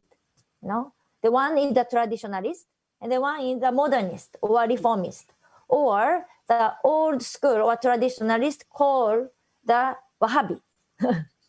But anyway, the modernist means that the standardization and regularization of the Islam practice if compared to Malay traditional way of Islam. And then they are showing more authentic Islam. Or we also can say that Salafi Islam. Then in the modernist, symbol of new school wing of Islam in Patani is Fatani University. And the rector is Ismail Lufi. So all the Fatani universities support by Middle East countries, Oman, Saudi, and so on, and then the Thai state too. And then all the female students wear niqab, So the people feel that, oh, this is a little bit, the Salafism, but more on the Wahhabist. And then this school are welcoming foreign students even from Southeast Asia country and even from Cambodia and so on. That's why the old school wing called them Wahhabi. Actually, it's not really, we are talking about Wahhabism, but they call Wahhabi. And then there are a lot of people are involving Jamaat Tabligh also. So recently, the new school wing Islam is gradually increasing their voice in Patani. For example, I show you these pictures that many women are wearing niqab in Patani. And then, but the woman I speak or woman I work with are very tolerant of diversity and have open-minded thought. So they are saying that just simply want to be a good Muslim. Then I just wanted to also add a little bit the situation of among Islam in Patani. Mosques are divided, old school and new school. So you can see immediately from the closest or outside you can see that old school and new school. And then there are some kind of internal divisions or tensions among Patani Muslims. Traditional pondok, the Malay Muslim boarding school, are actually marginalized. On the other hand, modern Islamic private school, which accepted Thai curriculum, got subsidy from Thai state. So the traditional pondok is marginalized. And then imam are also incorporated into power play, more political power play, initiated by the Provincial Islamic Council or the national politicians also. So the kind of crisis of leadership within Malay Muslim community, and then especially among the traditionalists. So since 2004, the more, Thai state actually support new school wing Islam. So after BRN member, for example, arrested and then came out of jail, the Thai state sent them Jamaat Tabligh or Salafi group in order to become pure or authentic Islam, authentic Muslim, and not to emphasize Malay identity. So the Thai state want to create, kind of horizontal conflict or communal conflict, not a vertical conflict. So that's why the Muslim versus Buddhist or traditional Muslim or new Muslim. So this one, the word is from Duncan McCargo, Professor Duncan McCargo, Tearing Apart the Land, also say that the divisions have been exploited by the Thai state for political purpose. So according to the BRN member, by the way, according to BRN members, so the BRN actually doesn't matter if members are Salafist or traditionalist. So the BRN actually welcome everyone if they fight for Patani, So that's why the BRN actually don't like to mix up with the extremist or terrorist to the BRN as an organization. That's just I wanted to say clearly about it. So the one factor that Thai state involvement also important to see. Here, so there space for extremists in Patani. I think this is also very important to think about. So the people would think that extremists from outside are more active to operate where there is violence conflict. People would think. For example, Poso or Ambon in Indonesia, there is Laskar Jihad or Jamaah Islamiyah is based in Poso, or Laskar Jihad came to Ambon. So outside extremists, easy to enter the conflict area. Many people think so. Then I heard the former Jamaah Islamiyah member, Nasir Abbas, say that I asked actually why Jamaah Islamiyah started to operate in Poso, Central Sulawesi. And he said that, well, because of violent conflict from 1998, there are space to enter the mosque to preach in Poso. So the kind of state of anarchy in Poso at that time during the conflict. So there's a space and then easy to enter, from outside, kind of extremist to enter the area. But how about Patani? But Patani actually different so far. So again, in Patani conflict, issue is not religion. Issue is Malay identity. And then there is clear enemy, the Thai state or Thai military. Currently, Thai military is stayed in Patani around 60,000 forces. So you can go to, you can go around in Patani, you can find everywhere Thai military or Thai security force. So the clear enemy is there. Then people in Patani still have strong sense of community or sense of belongingness attached to the village. So even you go to the big city in Patani, they also say that I come from which village, So that still have a sense of community. And then in the Thai states or the Thai military or Thai states are really watching people because of the conflict. So there are no state of anarchy at all. And the Islamic Council also have a power in the villages, and villagers themselves, actually the many are supporter for the BRN, also watching, the situation always. So there are a lot of eyes, and then there are many actors, then immediately know that there is outsiders, what they are doing. People know what's happening actually in the village. That's why so far there are no space for extremists from outside to enter Patani. But it is always possible for some of the Patani people, not majority I think, but a few, but some of the Patani people to become extremists. Especially I feel that the children and youth are vulnerable if this violence conflict will continue. So the people, the youth and children got inspiration from internet and then maybe understand the conflict differently, then may be possible to become, extremist. That's always possible. And then it's a very concerned that children are also in trouble for using drug in Patani. So it means that the parents actually didn't care so much the children because they are so busy. But how about women's situation in Patani? Women in Patani actually are very busy. In many cases, they are the main source of income in the house. But this one I can see that, for example, in Indonesia, the Sumatra Malay people are more, the main source of income if compared to, for example, Jawa. So that is also maybe a little bit similar, that the Patani is more Sumatra, traditions. And then the higher level of women or the educated women become school teachers and nurse. And then also the Tariqah teachers, the Islamic teachers for the children, also they become the teachers. And of course, not only them, but many women are street vendors, and they are the main source of income in the house.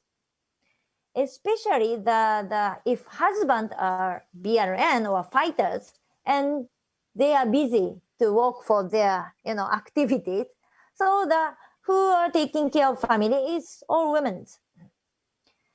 And then, but there are of course a lot of very difficult situations because of conflict.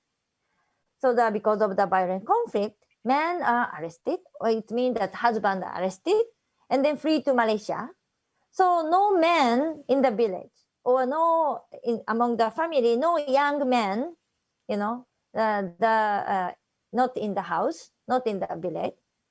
So in this case, women become more busy because she have to earn the money, taking care of the children, taking care of all the family, and they also have to go to to see the husband, to go to Malaysia. So it's very busy. So even no time to reflect their situation. Even they have a trauma because a husband are arrested or killed. And then it's really, difficult situation. It is true. But it's really no time to reflect their situation. And plus, there are so many actually interventions. There are a lot of civil society helping the women, the widows, women's group helping widows, for example. So there are a lot of interactions among them. So during the conflict, role of women increased. So this is also kind of disengagement to extremists. That is one small fact. I mean, that is the one factor. And women have more space to do some activities than men in Patani. Because in Patani, men are suspected as a BRN, and they're watched by Thai state. So women has a role to act, And then women's solidarity also very strong in Patani. And then women have a big potential, and they are actually the key to transform the community if they have a non-violence way of thinking, non-violence way of solving problem. From generation to generation, as a mother and also as activist. As Irine said, that women also become the fighters. But if we empower them, and then they become the really big potential to transform the community. That's why, for example, Sasakawa Peace Foundation right now is focusing on the women's empowerment program. And then just the former presentation thinking about they are not to start to the critical thinking, right? But instead, we are really giving a lot of empowerment program to try to think more critically, the situations and then those the conflict situations. So in my opinion, many of women in Patani especially are not the subjected of protections. So of course protection is important at the base, but already they have a lot of power, the potential. So we are really, need to be empowered more. Now that's what we are thinking. So surely talking about the peace, inclusive peace process is really important. So for militant group, not only just the BRN, there are also PRO, BIPP, GMIE, a lot of militant group actually in Patani. So all the militant group have to involve, the peace talk. Otherwise, some of them that are left behind, they become a spoiler sometimes. So that is also very important to have an inclusive. And of course, not only just a militant group, all the civil society, all the actors have to involve, especially women. Women voices are really important to need to be heard in the peace process. Because peace process needs a holistic perspective. That also we are also studying with Irine. But the just issue of the security or infrastructure or disarmament, that issues or hard power, it's not enough. So the woman's perspective is so important to bring in. So I think we can learn from Patani case how women do not become extremists, maybe. So the community support and then solidarities among women and critical thinking, empowerment, Then also having another identity, they are focusing on more Malay identity. But I think that cannot be enforced. Identity cannot be enforced. So that's why, for example, Indonesian government doing a Pancasila, teaching to the extremists. I don't think it works because identity cannot be enforced, Because of the Patani case, because Malay identity in danger, and then there is a very clear enemy there, and then, they find they are emphasizing their Malay identity, reflect again the Malay identity, not just as a Muslim. Of course, as I show you that the picture that many people want to be a good Muslim, and then this tendency is really increasing because of the conflict. Of course, they are considered as a Muslim. But I think we can learn from Patani case, you know. It's slightly different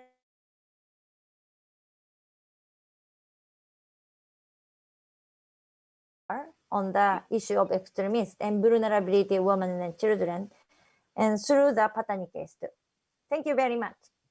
Yep, great. I'm glued to your presentation, Dr. Akiko.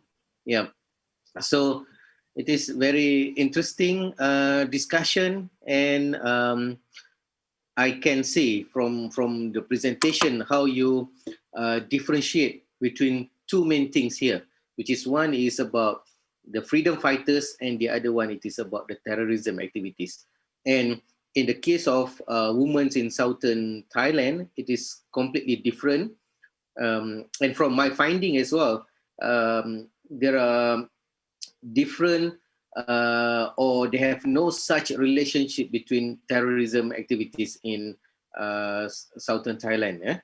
However, if we see the criteria of the attacks that happen in southern Thailand, they are not targeting means mass people or civilians. They are mostly target the military. So if we see that kind of trend or pattern, we can find the difference between freedom fighters and the terrorists. So mainly terrorists attacks civilians, but for freedom fighters, they are fighting with the government entities, with the police, with the military, as what had happened nationwide, right, all around the world. Okay, so thank you very much, Dr. Akiko. We have not much time left. Okay, we only have 10 minutes. Okay, however, to be fair, I would like everyone to respond with some of the questions that raised. So I only allow you to answer it within 2 minutes, yeah, for each of you, because we got 10 more minutes. So if everyone give 2 minutes conclusion or reflects to the question, it means 8 minutes, and give me 2 minutes to conclude everything. Okay, so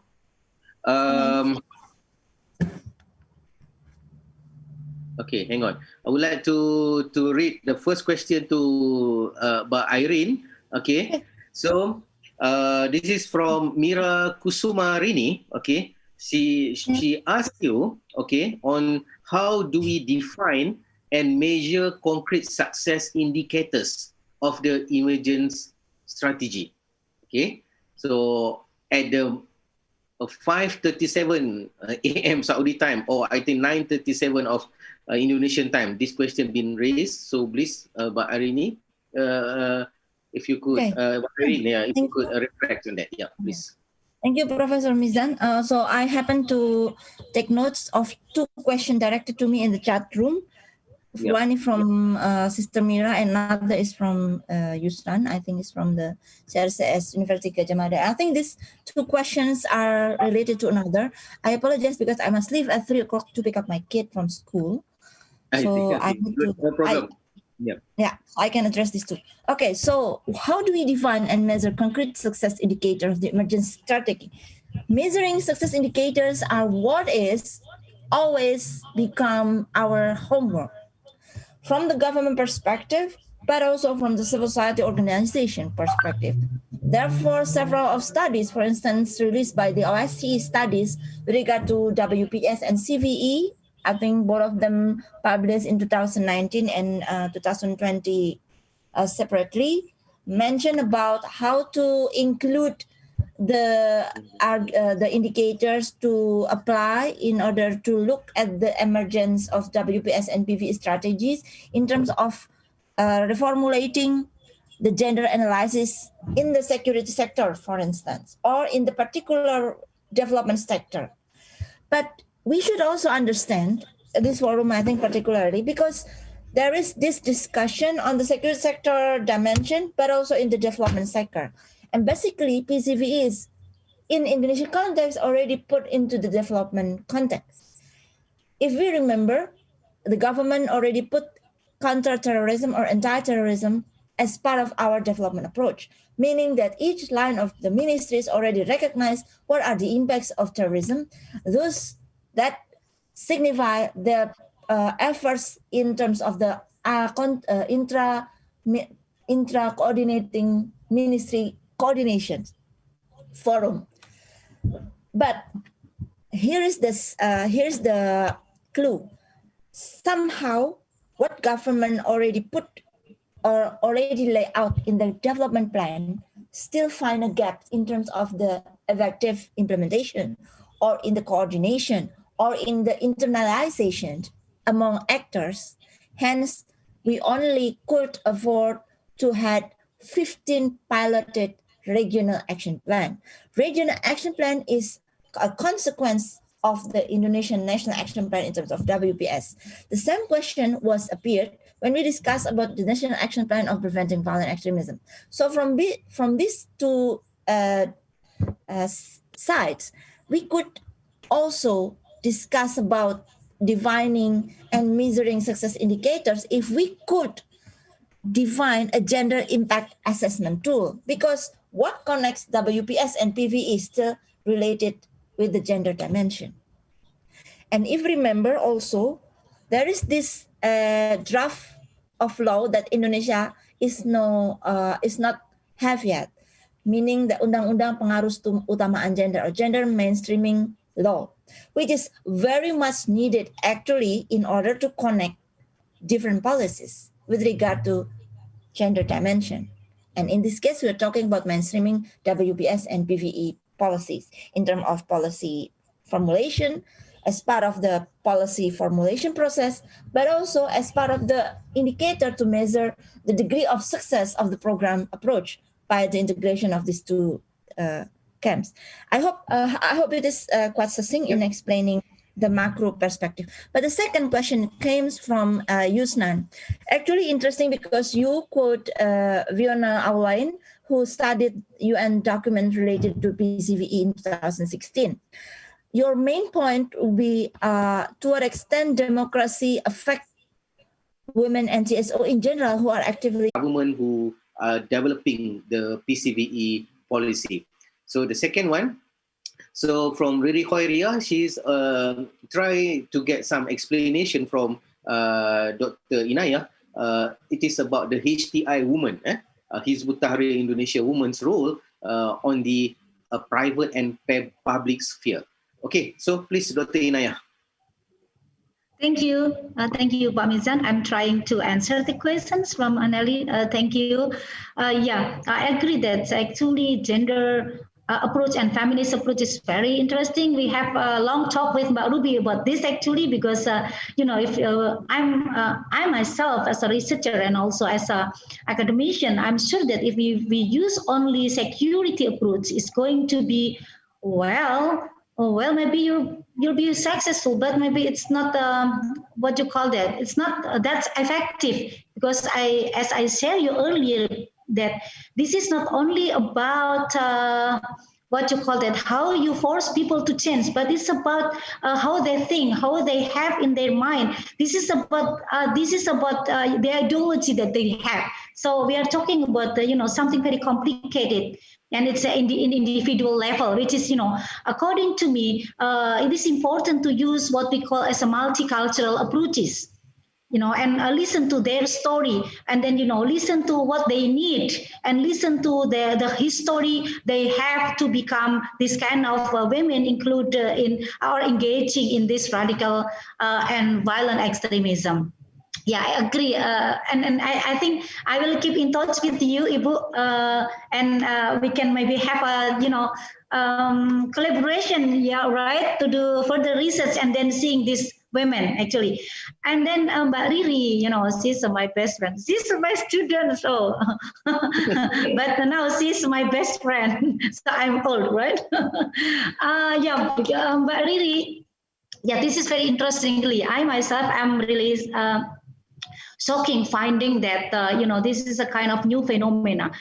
previously I saw that so many people, so many women particularly engaging in this kind of groups, radical groups, they use religion to put themselves into domestic field, and including the men. The men will use religions to indoctrinate women to stay home, not to go outside. But here now, we have a new trend that even the women, they want to go to public, they want to be powerful too, and they use religion to make them accepted to be powerful. You know what I mean? So it's very interesting because they're using religion to what you call that.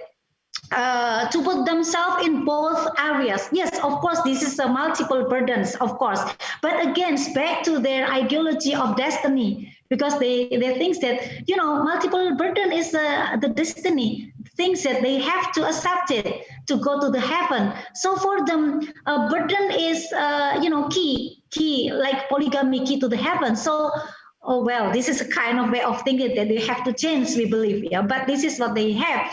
Of course, this is contradictory to say that, they against gender issues, but they use gender key of equality to resist against gender activists. You know what I mean? So this is interesting. They play game around the gender diction, feminism diction, like one of you talking about this in the chat, really, to make themselves powerful, using gender, religion, feminism, and then they get their space in the public field and in the politics. Really. Right. So yes, this is complicated, and this is why we have to have a multicultural approach. Thank you, Mizan, Pak Mizan. Thank you, Dr. Inayah. Very nice, precisely. Okay, so we go to Dr. Ahmad. Okay, Dr. Ahmad, 2 minutes. All right, so there are many questions for you also, Dr. Ahmad. So I would like to make it the very important one, or make it the gist of those questions.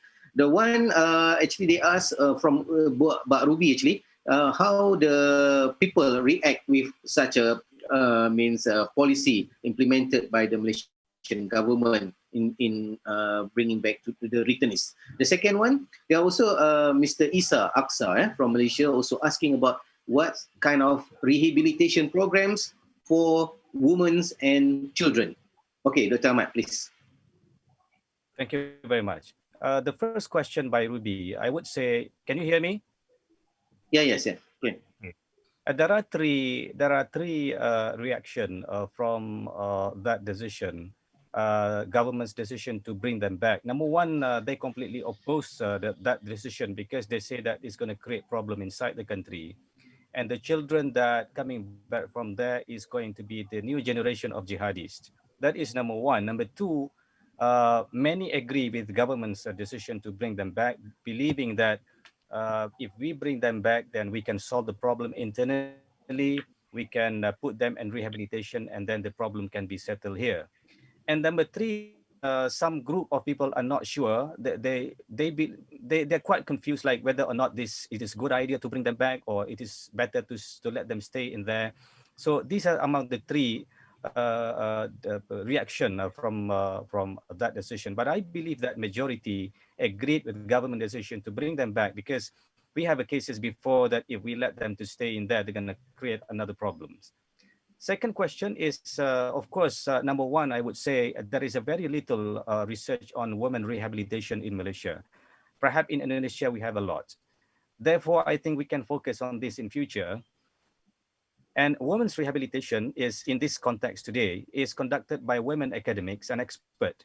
I mentioned about this because before this, we did not have a women's expert involved in rehabilitation. So government recently decided to recruit academics, women's academics, female academic to participate in this rehabilitation program and give them opportunity to speak, to dialogue, to interview them and to assess them. So I mentioned in my presentation before, there are three components of assessment. Security assessment is done by the police, so it is not us who done this. Psychological assessment is done by psychologists appointed by the police. So they're going to use psychological tools, interviews, assessment, and so on. And ideological assessment is done by academics like me and a few other academics as well. So basically, there are 3 levels of assessment. We look at number 1, the diagnostic phase. We try to find out the level of exposure to the ideology, whether or not they accept or not. And so this is the first part. And the analytical, we analyze, and finally we come up with a specific kind of response to that kind of ideological deviation. Yep. So, okay, thank you very much, Dr. Ahmad. Yes. Okay. Yeah, so I also involved actually in the rehabilitation program for Malaysian returnees as well. So to be specific, for ladies, for women and the children, actually we do have special program for them, and also we are not putting them in the prison as male, all right? But then we have such kind of measurement in terms of their degree of extremists or the radical ideologies that they have. So then we will put them in the separate arrangement. And also there are some people expert, as Dr. Ahmad said, in psychologists, in religious department, also involved in police department, in prison department, to measure the level of radical in their minds. Okay, the last question to Dr. Akiko. Maybe I just put it very very sharp one. Some of the followers today, they want to know, are there women, okay, in Southern Philippines involved in the peace process? Could you please explain in 2 minutes? Yeah. Okay, thank you very much. Actually, not yet. The answer is not, but in official level. But in the community level, now we are working with the women's group and then empower them, and then they start to really interested in these issues. I mean, involving the peace process. So I hope in the very near future, they also stand up and then, involve the peace process. And then again, one more thing that on the chat, talking about the gender or sexual or gender-based violence. Yes, in Patani, yes, of course, there are a lot. But if I was in Ambon for 2 years, living in Ambon and then doing the research. But at that time, there are a lot of, the sexual and then gender violence, based violence. And then in Patani, if compared to Ambon, they try to hide the cases a lot. But actually there are. And then in the conflict area, there are military or security force. Definitely there is a gender-based violence, drug, and then spread the weapons, and then the black business is always there. So that is always happens in the conflict area. Thank you very much. Thank you, Dr. Akiko. So I think we can conclude our third plenary session for today. And the last one, I would like to say thank you very much for everybody who taking part for this plenary session. Okay, and there are lots of inputs that we're going to put in point, and we will brought to the different level, which is the ministerial level after this. And the last one, I would like to say thank you very much to Ibu Ruby, especially for inviting me to moderate this session. And also thank you very much to Aman Indonesia, the Asian Muslim Action Network, okay, and also the Political, Legal and Security Affairs of the Republic of Indonesia, which is as a host for this kind of program, and would like to see you again in the near future. So again, thank you very much for everybody, for the speakers, panelists, okay. And I am so sorry, my apologies for any mistake, for any problems, okay. And then we do have, I think, some of the information in the chat box, chat box. Some of the slides can be downloaded. Some of the emails also, especially from the speakers, panelists, also in the chat box. So means we can keep this connection forever. Thank you very much. Back to you, Mbak Ruby. Thank you so much, Professor Mizan, for guiding our session, and that was amazing to see how actually the real we call genders and the constructions is not black and white, is dynamics. Even we are facing the era where gender equality and feminism actually be reinterpreted by a certain group and come up with a very different manifestation. We have to be ready to change our mind, not using binary approach in looking at issue of gender. And the second one, I like Akiko bringing the issue of there is no connection between armed group in Patani and also the extremists. That is another story. So not to do generalization when we talk about violent extremism in the context of conflict, because the story of Marawi totally different with the story of Patani. Thank you so much for all speakers and also the moderators. I just right away go to Iqbal, our next moderator for the last plenary. So please wait. This will be also very interesting plenary, because we want to involve you to think about the new conversation after the decline of ISIS. So then we will see our better future in reconstructing, the discourse, the new lens, as well as the policy and intervention when we talk about violent extremism. So let me introduce properly about Iqbal. He's one of my old friends. Iqbal Ahmad is a lecturer at the Center for Religious and Cultural Studies, Gadjah Mada University. He obtained a Ph.D. in Public Policy, School of Government, Victoria University of Wellington. And Iqbal researched a lot. The area of his interest is about violence, radicalism, and CVE. I just mentioned several books, and you can take a look his profile. But one of the books that is quite popular among us, of course, Hizbut Tahrir, its ideology, theory of change, strategy for nonviolent revolution, in radicalization, and some other book relating with social ethical issues for multiculturalism Indonesia experience. So it kind of complete combination. One side talking about violence, the other also proposing the non-violence approach when we discussing relating with conflict or even current crisis on violent extremism. Without further ado, I would like to invite Iqbal for the next section. Iqbal, floor is yours. Thank you, Ruby and friends at Amman. I'm very happy and very honored to be given this role of moderating this last but not least important sessions, I believe. So usually the last session is the most important because it makes people wait. So hopefully this will be as enriching as our sessions before. I'm Iqbal Ahmad I'm from Gadjah Mada University, and I'm assigned by friends at Amman to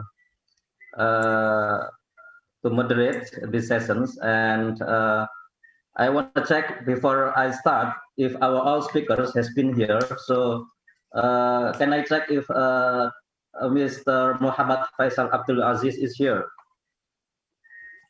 Hello, hi. Assalamualaikum, brother. Waalaikumsalam warahmatullahi wabarakatuh. And we have Haj Khalifa. Assalamualaikum, Haj. And we also have, of course, our leaders today, Mbak Ruby, and our last speaker will be Dr. Ampar Mardens from Malaysia University, and she will join us soon after 12 because she is still teaching this time. So hopefully she will join us by the time she has to speak.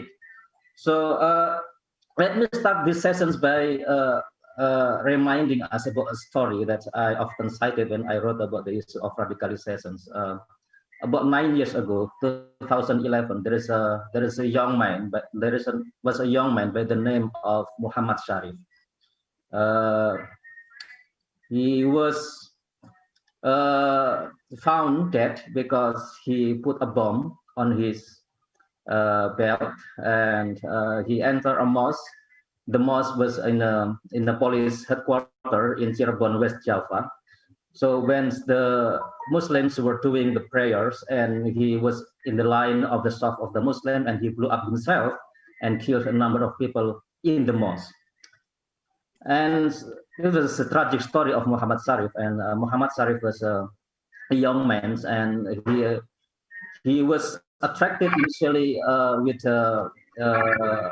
morals or moral organization advocating for the eradications of heretic groups and prostitution area. So it's not extremist group like Jemaah Islami or ISIS, but he was attracted because he was moved by the need for establishing the moral guidance in the society. But it was at that kind of rally gathering that he met with one of the recruiter of the Jemaah Islamiyah, and he was eventually joined the Jamaah Islam, and he became a suicide bomber. So what makes this story interesting, I think, is because if we talk about radicalizations and de-radicalizations and the issue of women, I think it is important not only to talk about what is the state of mind of those extremist members of the groups, but also about the society that enables the presence of the extremist groups. It's not necessarily the extremist group that's around us, but those kind of society that enables the recruitment process of the extremist group. And that's why we talk today about multiculturalism. So we're talking about what kind of the relation between state and society in different countries, and to what extent does this affects the mobilization strategies or the mobilizations success or demobilizations of the extremist groups. So our focus, in contrast to our previous sessions, our focus today is about the policies on multiculturalism in different countries and how does it affect the enabling environments for radicalization or de-radicalizations, both among women and among peoples in general. So I'm very happy today to be joined by some very young speakers, very talented speakers. And our first speaker will be our brother Muhammad Faisal Abdul Aziz. He is the president of Angkatan Belia Islam Malaysia, ABIM, a very important organizations in Malaysia, should be a very important person as well because of this. I think this is one of the most important pressure groups of civil society in Malaysia. So we have limited time, so I would like to remind the speaker to limit their talk for maximum 20 minutes. Please make yourself your points clear and concise. So we will try to be to make strict with the timeline. Faisal, I would like to give the floor to you now, please. Right, thank you, Mr. Iqbal. But by the way, Mr. Wofron, I have sent to Mr. Wofron my slide presentation. If you can, share the screen. Okay, thank you very much. Baik, yang saya mulakan, Ibu Dwi Rubianti Khalifah, Dr. Ampon Maden, and Haj Ailuin. Faisal, I heard your voice is a bit low. Can you make it maybe louder, please? All right. Thank you, Ahmad, for inviting me to shed some light on the issue of multiculturalism and PVE. Basically, I would like to share just 3 points. First, on the external challenges. Secondly, on the internal challenges and the way forward. How do we try to find the way forward or the opportunities to fight against this countering violence? I mean, the CVE. All right. If you look at the next slide, I will go first to the global context or the external challenges on how it affects the multiculturalism context in Southeast Asia. First, the far right trend. it is all about the identity, the issue of identity. So sorry, if you can click next, next, another next, next. Sorry, next. Okay, okay. The far right trend or the issue of identity. It is not just about issue Islam against or versus West, but it's about the identity. Where now every side of people feels to be victimized of the system. So everyone in this world, they need a leadership or what they call extremism. They need this kind of the right-wing populism issue to safeguard their victimized sentiment or their under siege sentiments. So they feel that they are under threat of the system. So they need to find this kind of Trumpism. And since the existence of the far right, of course, it will result in the emergence of the extreme far left. So now we can see in this world, we have the extreme far right and also the extreme far left. So on CSO perspective, how do we mediate or alleviate the concern of the public when it comes to the issue of extreme far right and extreme far left? Okay, next.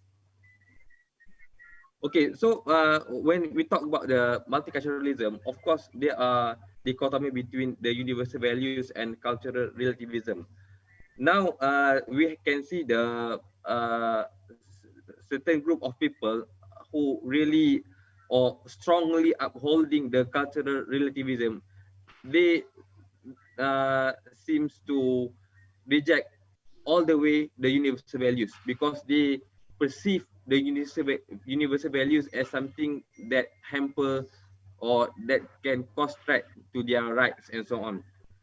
Secondly, they perceive the universal values fail when it comes to consistency in upholding the principles. I will go after this about this issue. And then the right-wing populism. So all in all, it led to the frustration of the people. Everybody feels frustrated because of the system. This the universal principles consistency. Next slide. The explicit example, like for example, the issue of French child when they have that kind of interpretation, freedom of expression result in the or lead to indifference. So how can the issue of universal values protect the name of Islam, protect the name of Prophet Muhammad from being tarnished in terms of his images, from being slandered and so on and so forth. So this kind of the external challenges affect adversely on certain group of people, especially Muslim, for instance, or even other groups that also non-Muslim groups, because they think that the system failed to work, so they need to take law into their hand, and of course they need to find a new kind of ideology that they may or they should subscribe. So next, sorry.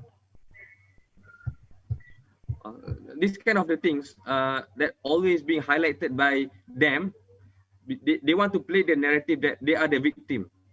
Even the Buddhists or even the Muslim, even whoever live, they think that they are victim, and they always highlight this kind of pictures, photos to show that they always being a victim of the system. So next. So going into the more in-depth perspective in Malaysia, for instance. So all in all, we can see how can the religions were heavily politicized. So we can see the exclusive brand of religion, no intention to encourage pluralism or to compromise this other religion. They use religion to amplify difference, to reinforce extreme interpretations, to suit with the political agenda. They condemn the other as a threat. So this is the result of the issue that I raised just now. So next. So next slide. Sorry. Yeah. 5 minutes. Okay, this kind of the things, like for example in Malaysia, a case study, a Penang factory employee was hacked to death a non-Muslim superior, his superior, for allegedly blaspheming Prophet Muhammad. So this kind of the things when it highlighted, or when it was translated to the limelight, I mean it was highlighted by the media. So politicians always use this as a political card to politicize, to make it sensation for the support. Next.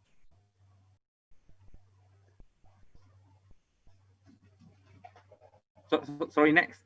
Okay, and of course, in Malaysia, as I said, when they think that they have no longer something that they can rely on. So, for example, in Malaysia, Malay, they perceive Daesh, for example, as solution. And also, like for example, in Malaysia, there are certain Hindus group in Malaysia, for example, when they feel that they are being neglected by Malaysian society. They feel that they are being sidelined in terms of their right. So they are looking for another alternative that can share their common self-esteem, for example. So with the emergence of Modi, for example, so it gave relatively impact on how they perceive as solution for them when they think that their identity being sidelined, their identity being marginalized, their religion being victim of the system and so on. Next.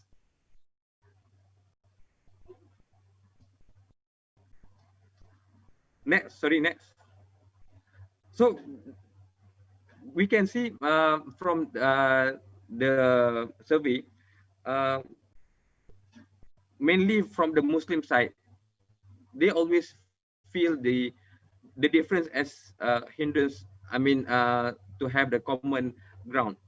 In general sense, when we ask Muslim or Buddhist or Hindu respondent whether all religions generally promote good deeds, for example, we can see there are certain different levels of understanding or ideology that they subscribe. For example, when the issue of Muslim, they relatively think that, of course, it's different with others when it comes to promoting good deeds and so on. Okay, so what we should do is, okay, sorry, next. Next, sorry. So it is a matter of how do we perceive peaceful coexistence between all religion in Southeast Asia as solution.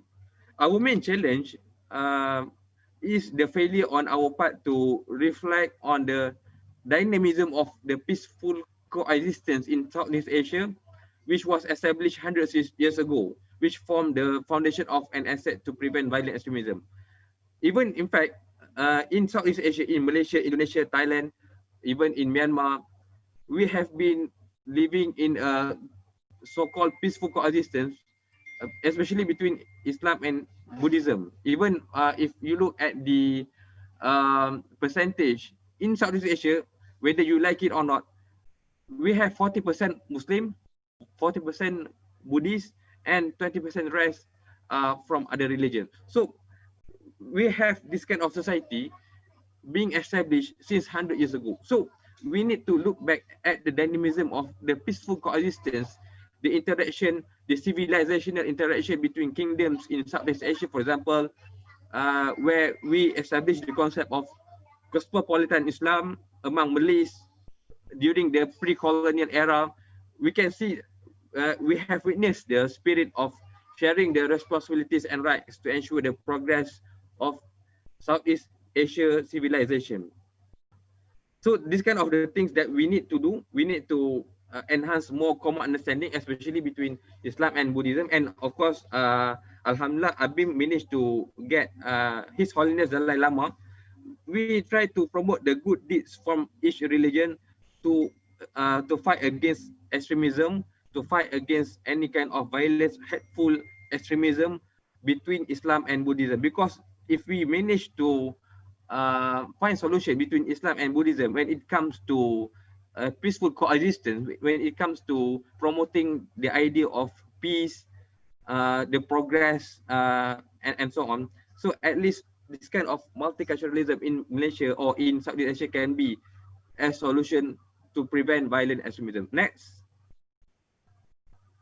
So this kind of the idea, the cosmopolitan Islam that was subscribed by Malay or by Muslim in Southeast Asia, we have this kind of inclusivity, universalism, and peace need to be promoted back as solution to fight against this kind of hateful extremism or the violent extremism. So next. Yeah, so as NGO, we always fight for peace.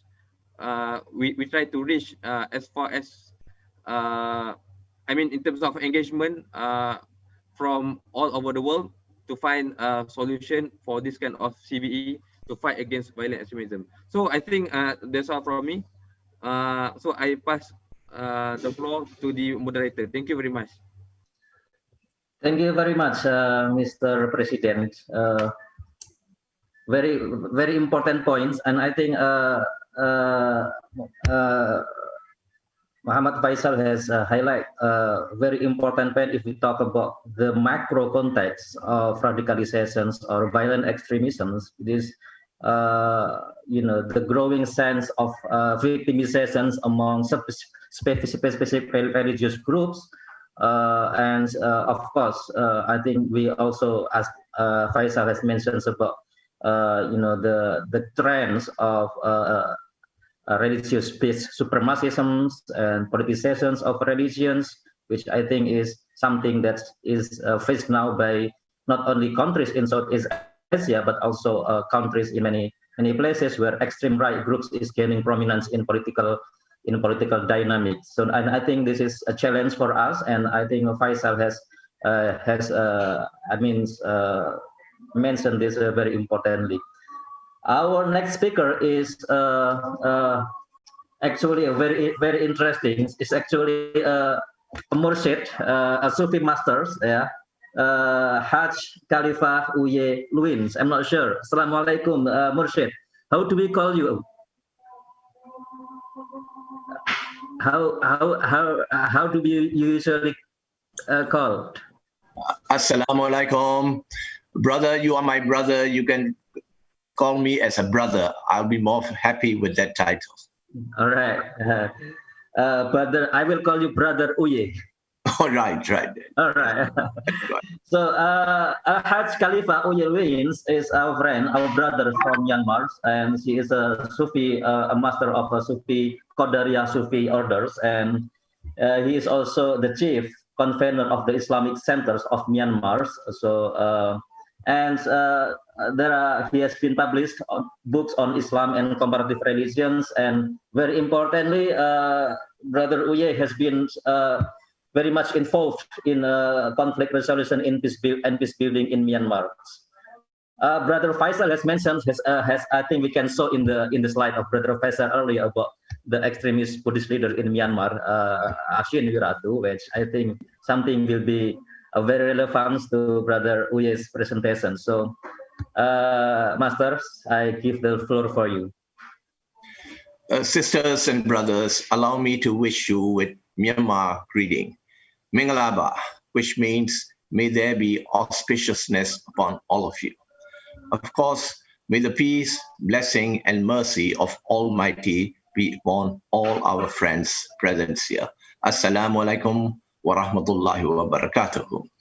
Well, the topic culturalism is very suitable for Myanmar. So I will be presenting this topic with Myanmar context in my thoughts.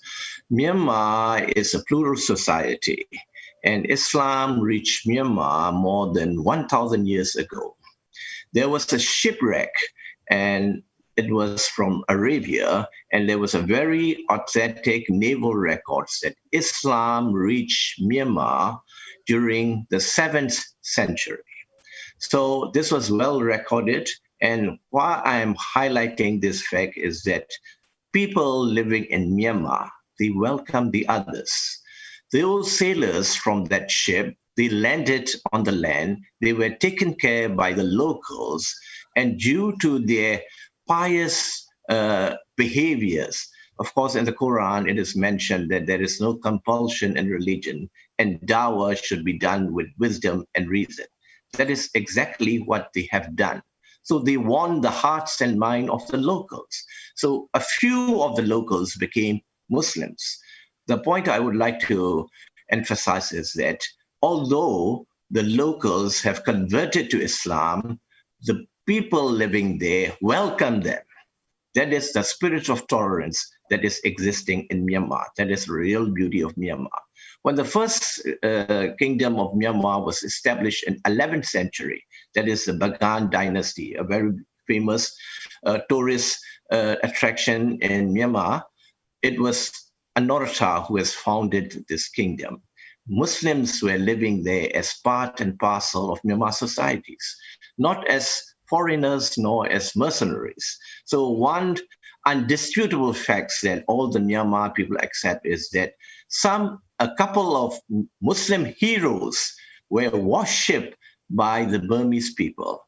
Although Theravada Buddhism was introduced for the first time in Myanmar in 11th century, there still is animism intermingled with Buddhism. So there is the culture of spirit worship. So these two Muslim heroes were still considered as a spirit, and their festival was still held up till now. This is a living tradition. I am highlighting on this because I would like to say that Muslims were even considered as the spirits and worshipped by the Myanmar people. So throughout the history, we do fight, of course, as human beings, we do fight, but never in the name of religion or race. So the plural society of Myanmar under the monarchy, well, of course, there are drawbacks, just like in any imperialist society. Then we became the subject of the British colonization. That was in 1885 when we lost the entire kingdom to the British. We became a province from India. So a lot of people from India came into Myanmar. And in 1948, we gained our independence. So Myanmar is a plural society where no religion originates, but all the major religion flourishes. So the multiracial, multi-religious society in Myanmar, they try to forge unity and fought back the independence. So the post-independent government was formed with multiracial and multi-religious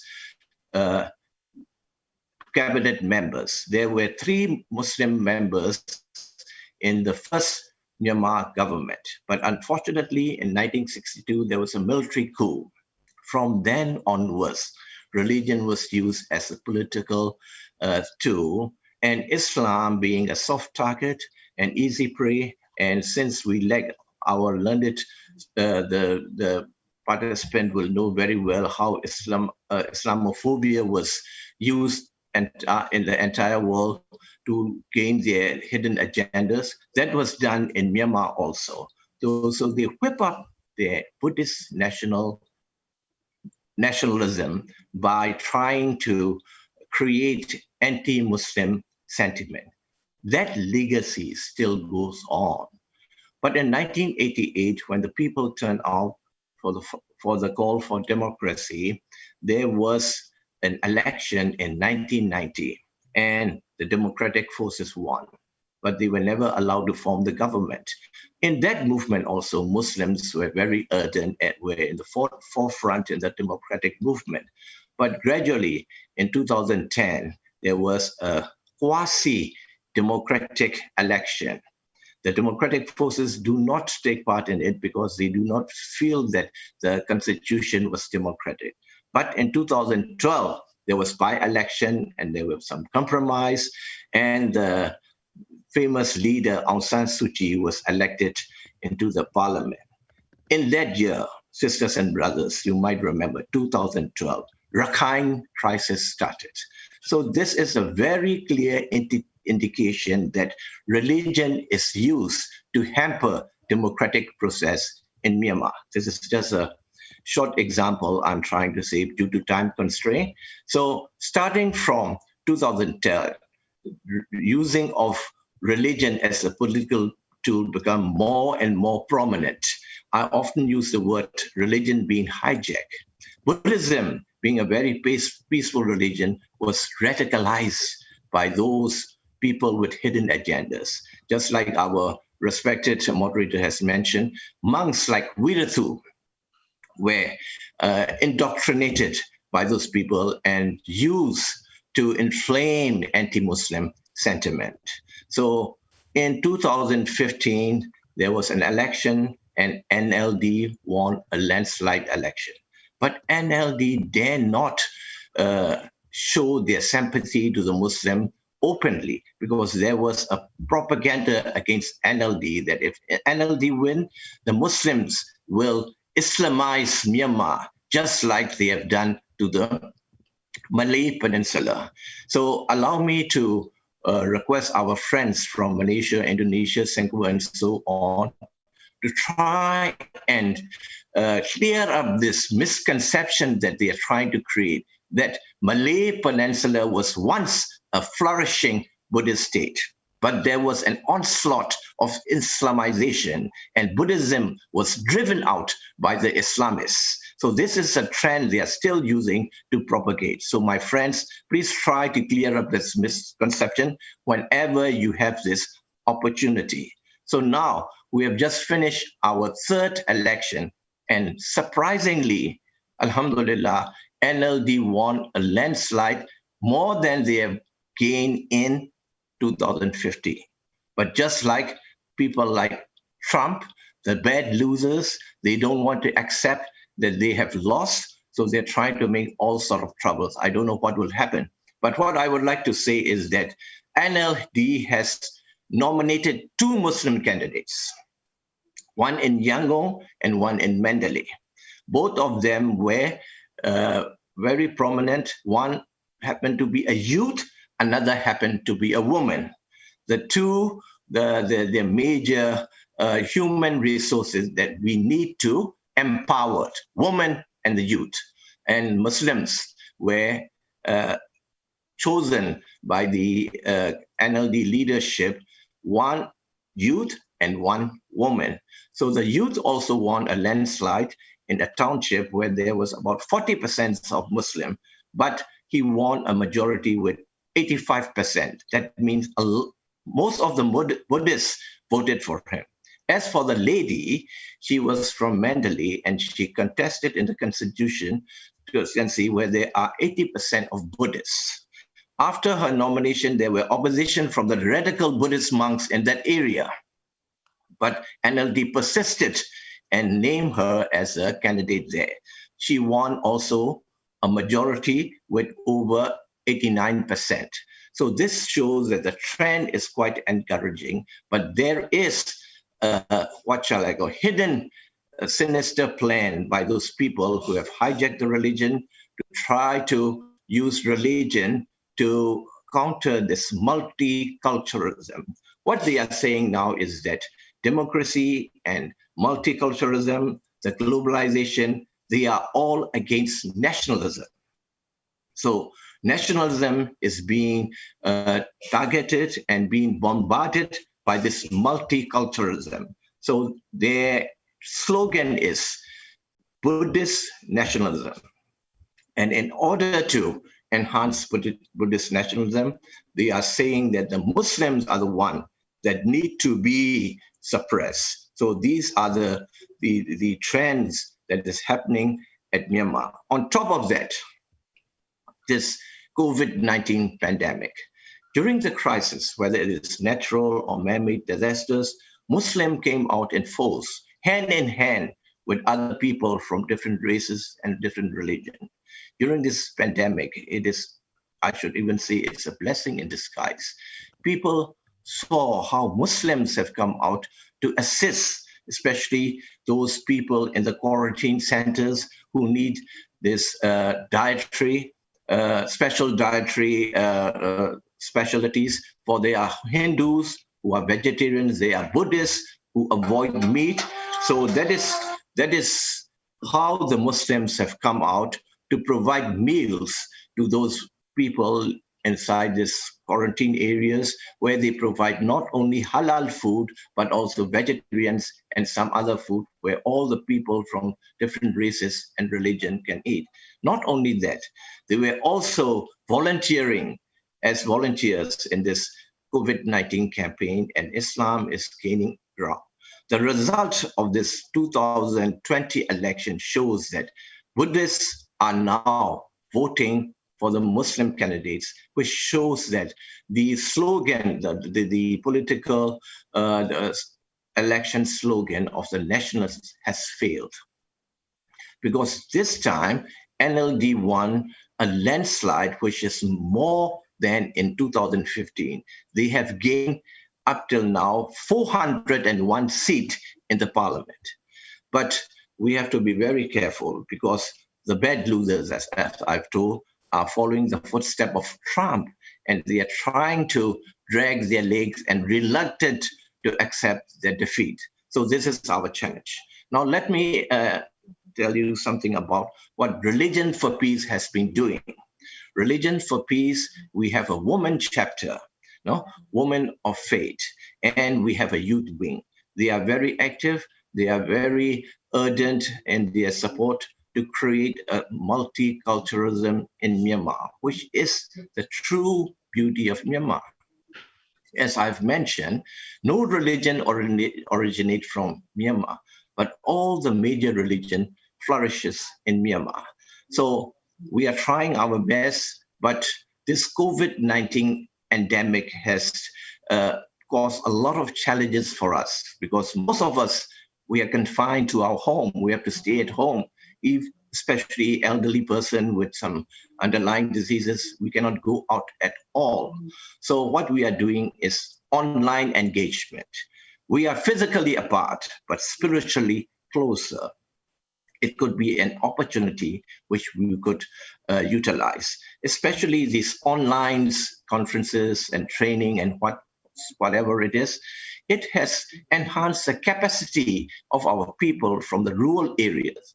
You will be surprised to know that we had a prayer meeting concerning this COVID-19 and for the success of this election, consisting of the 4 major religions in Myanmar and the multi-faith society from Rakhine. They join it. This is a breakthrough. In Situi, we have a Muslim community which was not attacked by those Turks during this crisis. Muslims living in that area join in this prayer meeting with the Buddhist monks, Hindu pandits, and the Christian pastors in this prayer meeting. So things have changed. The reconciliation between the two communities has begun. So I think there is a light at the end of the tunnel. So I would like to conclude my presentation here, but I would be more than happy if there is any questions. So I will give time for our participants to ask if there is anything they would like to clear me up on this topic. Thank you very much. May God bless you. Thank you very much, Brother Weir. By the way, do you have a text for your talk today, brother? Pardon? Do you have a text or written text for your talk? No, unfortunately, I was very busy. In fact, I have 3 other meetings after this. So right. I will try to send it to my sister Ruby if you want it. It's very interesting, and I think it will be helpful if you can share anything written for your talk today and for our friends here to learn more. But I will try my best, brother. I'll try my best. If you have a chance to do that. By the way, I think we are very lucky to hear the talk of Brother Weir today, and we hear some very encouraging development from Myanmar. I mean, it's very interesting how, for example, COVID-19 actually expand the role of the rural peoples and encourage more interfaith collaborations, how Muslim helps serving multi-religious communities during the COVID quarantine, etc. And I think what is also very important I think it's despite the dark picture that we're still looking now with regard to the fate of the Rohingya peoples expelled from their homes. I think is the result of the elections. The NLD has won, and hopefully this is something that will shed more light pictures in the face of minority groups in Myanmar. Hopefully, we pray for that, Brother Uye. Yes. Yeah, you might notice that I was a member of the Kofi Annan Rakhine Advisory Commission. So I was deeply involved in this effort to bring back the Rohingyas who are in the Bangladesh camps. We visited Bangladesh quite several times. The last visit was during the high-level Buddhist Muslim summit. So we have cooperation with this Bangladesh chapter of Religion for Peace, and we are trying our best as CSOs in trying to assist the two governments. The two governments have reached some agreements. They have signed some MOU. Sometimes these agreements consist of UN agencies, which make tripartite agreements. So they have agreed on certain points and they have reached some understanding, but still nobody has voluntarily came back to Myanmar as yet due to several reasons. One is that they are still, unsure about their citizenship status. That is point number one. Point number two is they are not certain whether they will be resettled in the original places, which is not very clear in Myanmar's statements. And thirdly, because of the fighting on the ground with Myanmar Army and Arakanese Army, known as AA, it has intensified a lot. Due to those fighting, certain constituency in Rakhine, they could not hold elections. So, and the last one on top of it is this COVID pandemic. So that's why people from Bangladesh are reluctant to come back. So we are trying our best to overcome these obstacles because this is their home. They belong here. They've been staying there for over thousands of years. If I have time, I would like to elaborate on Rohingya. Maybe we'll have a certain topic and I will explain the real ground reality of the Rohingyas who are living in Myanmar. But having said that, brothers and sisters, please give me a few minutes to explain that Muslims in Myanmar do not consist of Rohingyas only. My great-grandfather come from Afghanistan, but I assimilated as a Myanmar Muslim. There are Muslims who are from Chinese origin, known as Pandi. There are Muslims from Malay origins who are known as Bashus. There are people who consider themselves as Burmese Muslims known as Pati.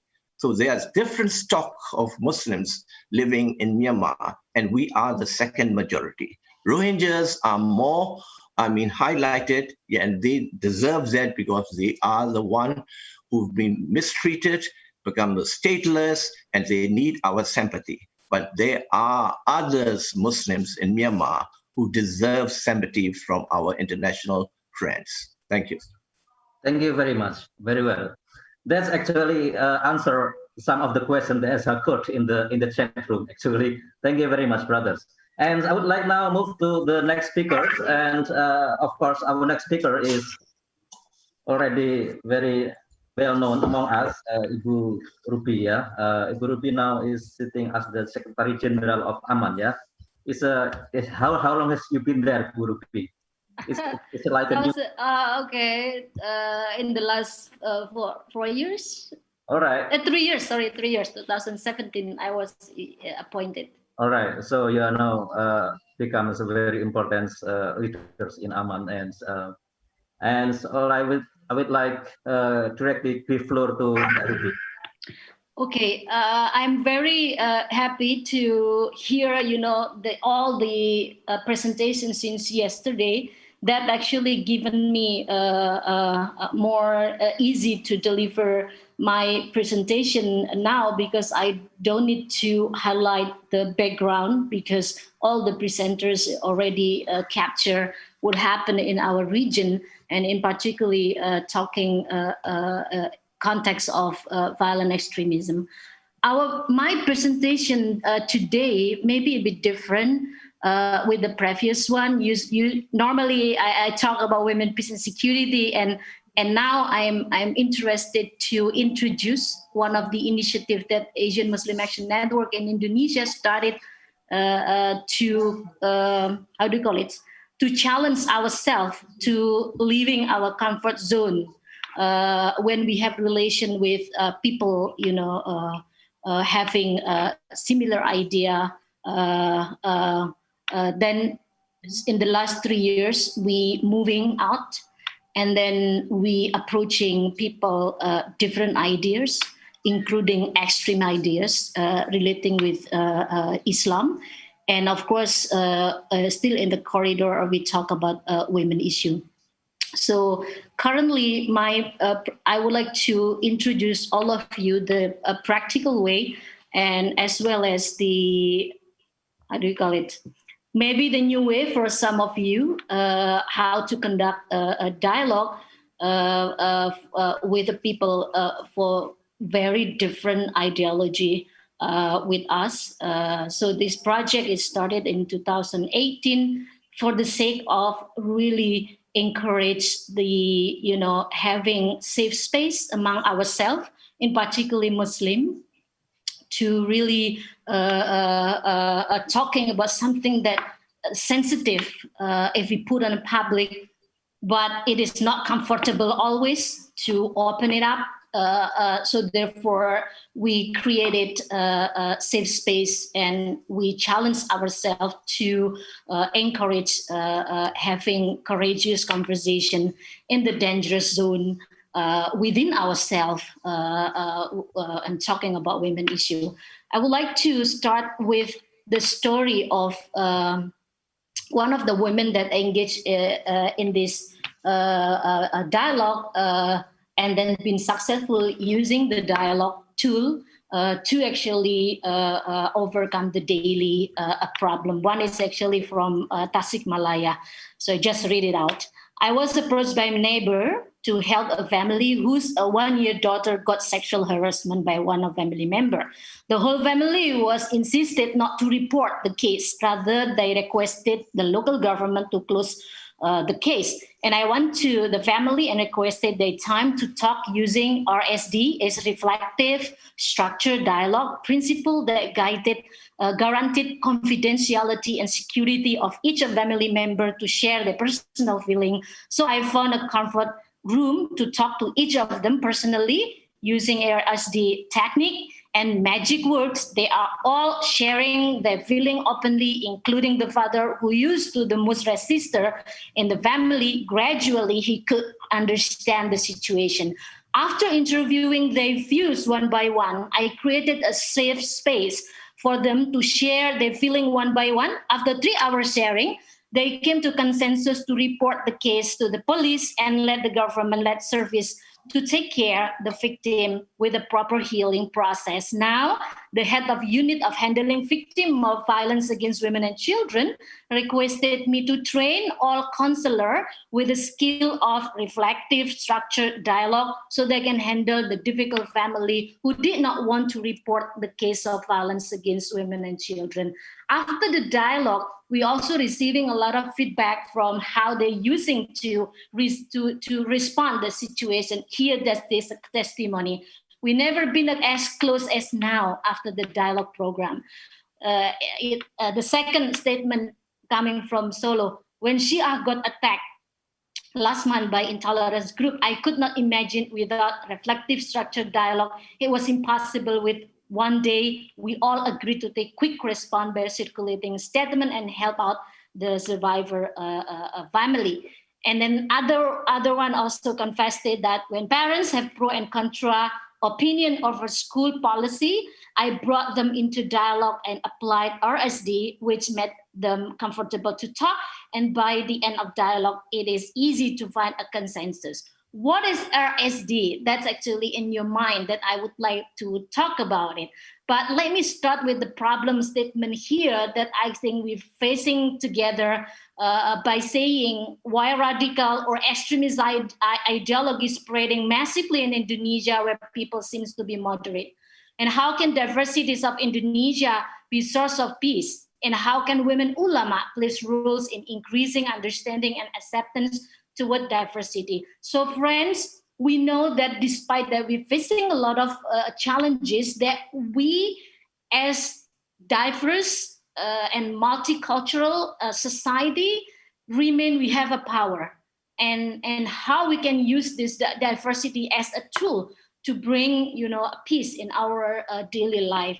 And number two, we actually working a lot with the women ulama under KUPI that actually allow us to elaborate more and more how to modify a lot of programs that potentially to bring more women ulama to play important role in the dialogue. So why we do need dialogue? Many school of thoughts in Islam. I don't think so that many of us having a space to really understand each other or ready to listen something that not comfortable to listen or ready to really listen something that against our belief or even something that doesn't make sense. So that is exists actually in our society. And in the context of Islamic boarding school, for those of you who graduated in boarding school, that is a very common. And then they have a mechanism how actually to solve this. We also facing post-truth society where a room for being different is shrinking right now. People tend to believe in instant and emotional messages rather than logic and reference-based. Truth claim everywhere. And then the using of gender narrative is also overwhelming. They also use the feminist perspective and giving new interpretation using the perspective and then come up with so many manifestation. And Mbak Inayah said that so many faces that we are facing right now. And the dialogue on for PVE that came in our mind because our base actually for peace building. This dialogue have been used in many countries, in Kenya, Nigeria, dealing with the immigrant in Greek and some other countries, and that giving a role of solution. So we are interested to use it and trying it. In the future, we also modify it into solving the issue of reintegration because our society not ready to accept the diversities. So we did in Malang, Solo, and Tasikmalaya. We did not blow up much about this program because of some confidentiality. But this is the process. The picture is the process to start how to orient the women ulama coming from Shia, Sunni, Ahmadi, Salafi, and Wahhabi group that we recruited to be involved in the dialogue. And women ulama is the central. Why? Because they're playing important role in our country, in our society. It has been proved by the history, and you also witness how they are very much ready with their perspective, their capacity, and also the diverse role that they are actually playing in Indonesia. So therefore we are very much close working with KUPI. However, the women ulama, none of them actually, very few of them actually able to enter into the space where they are ready to confront or ready to dialogue with people coming from different perspective. Not only just conservative, but go into the spectrum for radicalism. So that very, very few. Mbak Inayah is one of the ulama that actually challenged herself to engage more. So here the dialogue is about. So there will be three process of dialogue, right? Pre-dialogue, during dialogue, and post-dialogue. The reflective structured dialogue is actually investing into more preparation. Why? Because the dialogue will be very sensitive. It's about the personal journey of somebody to engage with the problem. That is the root that we want to bring up before we're talking about the solution. If you see the three phase here, then the pre-dialogue is really putting us a lot of effort on that. It's taking even until 6 months. for preparing that. If you are faster, you can do like 3 months. There is a situation analysis and profiling the candidate. We have to know exactly who actually coming for dialogue and their background, their political view, their point of view, and other things. And then in-depth interview with each candidate, situating them that they will see other participants coming from very progressive, maybe liberal, and others. And are they ready to do that? Are they ready to listen other people that actually very different idea about what they're thinking about polygamy, thinking about gender and other things. And we provided capacity building on how to do dialogue, and then setting up the facilitator team and deciding the topic, which topic that's actually comfortable with to talk among them, and then arranging the room. And then also about the dialogue itself is about non-formal interaction before that, and then coming to dialogue is very, very formal. It is with the rule, it is with the structure, it is with the structure of the question, and it is by order, meaning that it is not freely everyone want to speak one another. It is by order, meaning that everyone will be given exactly time, like 2 minutes, in every time they speak, in order to respond, to share their feeling as well as to respond others. Post dialogue is designed how actually they will be carried on to follow up with more concrete and more dialogue among them. Then this is the step I already mentioned. I don't do that. And then this is the during dialogue. Perhaps I share a little bit, but I give you just more explanation. So people will sit around, maximum 15 people. They coming diverse, and then they will sit. They know each other through reading the profile of each of the participants. And then we give a time before dialogue to say hello and those things. But when they come to dialogue, it's very designed in the formal way. There is a facilitator, and then through the question, but before the question, there will be like set of the ground rules, where this is no judgment, no cornering person, is very much on the respect and confidentiality noted during the dialogue. And then the dialogue is actually having like a 3 set of the question: the opening question, and then the second question. The opening question will go for their personal journey. For example, what are the stories from you relating with hijab? Or if it is talking about polygamy, what is your personal story relating with the polygamy? Then you will see that whether somebody against or not, or whether somebody not sure about their perspective on that. The second question will be the connecting between their perspective and other problem that they are facing. And the closing will be the takeaway from the session, whether after listening others, whether they change their mind, or they become doubting about their belief, or they become want more to understand more. That is the other. But the dialogue doesn't change people right away. And this dialogue is not intended to change the people right away at that time. But the dialogue open up space for people to reflect their own perspective on understanding something by listening others and the impact of their perspective toward others. And then I just skip this, go to with. This is just to help you on understanding how the dialogue is about. Very common, yeah. I pick up something very common with you. I just want to show that the dialogue doesn't use reference, Islamic reference at all.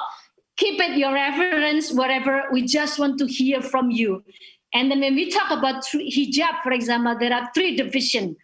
Somebody believe that hijab compulsory, somebody believe that it is choice, somebody not sure about that. And then I want you to looking at the way they narrate their stories. This For example, in hijab as compulsory. I started wearing hijab since I was child. I went to school where hijab was compulsory and living in neighborhood where women wearing hijab. From the reference that I read, hijab is compulsory. Okay, you have several things there. Grow up with the hijab, and then school with the hijab, and neighboring with the hijab, and then reading the reference with the hijab. And then the not sure is, I started wearing hijab 5 years ago. The reason was because regulation in my office to encourage Muslim women to wear hijab. I feel fine. I don't wear hijab at home. I don't force another to wear. So I am not sure whether hijab is compulsory or not, but I can respect when people wearing hijab. And then the other that you see that hijab is a choice.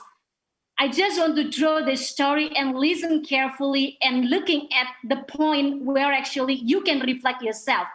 My grandpa was the influential and knowledgeable cleric in my province. His wife wore a thin headscarf, which people could see her hair and neck. My mother did the same thing. My grandpa was never told them to change the way they were wearing hijab because there were many other big things to talk about Islam rather than hijab. Myself started wearing hijab when I was in Islamic boarding school. I searched a lot of texts and found that hijab is not compulsory. What come into your mind is, or the participant mind is, if hijab is compulsory, why did the great ulama let his wife wearing kerudung with her hair still exposing? In short, why people wearing kerudung in the past is fine. If hijab is compulsory, why did the great ulama in the past never use this issue as a topic of preaching? And the third one, if hijab is compulsory, why many Indonesian Muslim women did not wear hijab in the past comparing to nowadays? It's really up to you how you can actually define. What I want to conclude in my presentation is the dialogue not always expecting solution right away. The dialogue, it is not necessarily have to change the perspective of people right away. The dialogue is actually to increase people understanding why we are different and how different we are and how we deal with the differences that we are, and realizing we belong to Islam, believe in Islam, embracing Islam, but the way we translated Islam into our daily life are different. Can we still stay together in our community by being different and not insulting each other and then make it a worse situation, and then we can actually live coexistently? We draw some lesson here, long process for dialogue, but you can get really nice result on the in real and very applicable. The ground rules agreed is important. Why we invested in this program? Because the change is really see among the progressive one into the very, very conservative one. The structure is important in dialogue because you don't want actually to make people jumping, talking each other, and that will be like quarrel. And that not actually secure space for anyone who feel that they are actually cornering or who feel that they are already being discriminated because of their looks, because of the way they're wearing, or anything that may be people easy to judge. And self-representation is very important. Why? If we're talking about dialogue, stop actually representing your organization. It's better you go back to yourself and then bringing yourself genuinely to see the problem, that actually bringing us more and more looking at the seeds of solution within the dialogue that we can actually taken up later on after the dialogue. And reflective method is very much helpful because we don't do much in our reality. When we reflect, why are we like this? Why I am doing that? That actually a moment that you also can train how actually you understand yourself, but the others, how actually you can train your skill of listening to others and your feeling. You measure your feeling, how strong your feeling that actually listening something very, very different, into your life. And the role of facilitator is very, very important. So this is the project. Can I have 1 minute? This is the projection. It is Yes. your last minute. This is the projection of how reflective structured dialogue to support reintegration.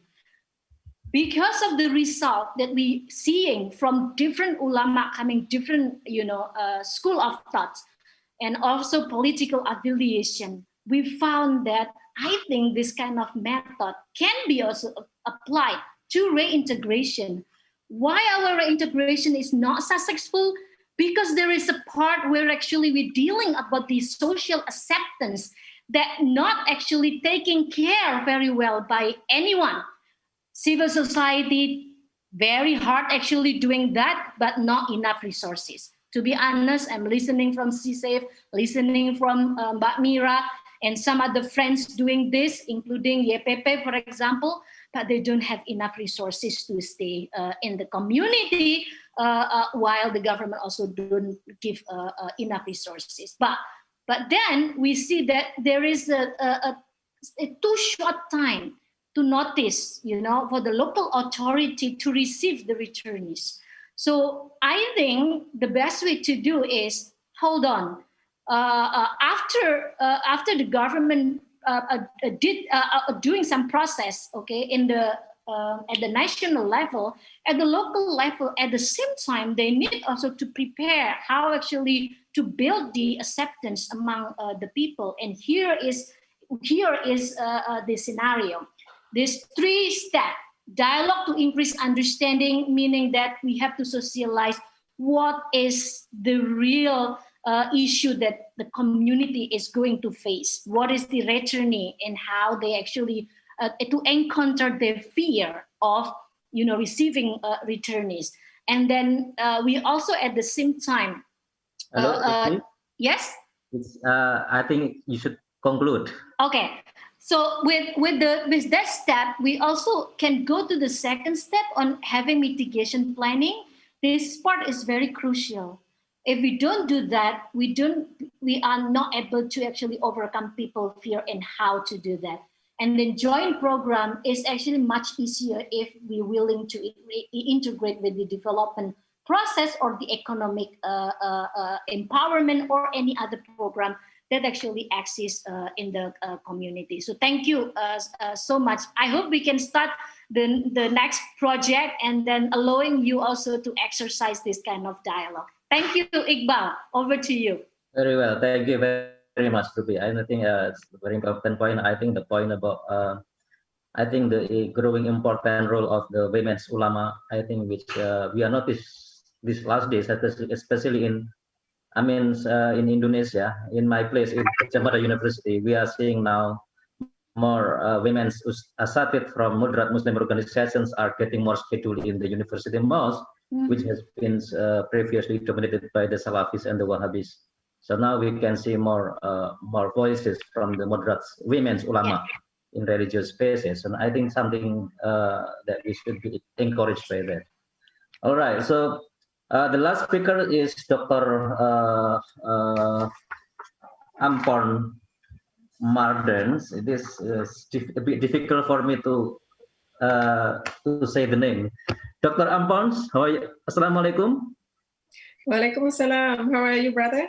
How are you? It's very, very good to see you again. It has been quite a while. Yeah, so I will give the floor to you now because our limited time. So if you can do the talk maybe in 15 minutes, that will be helpful.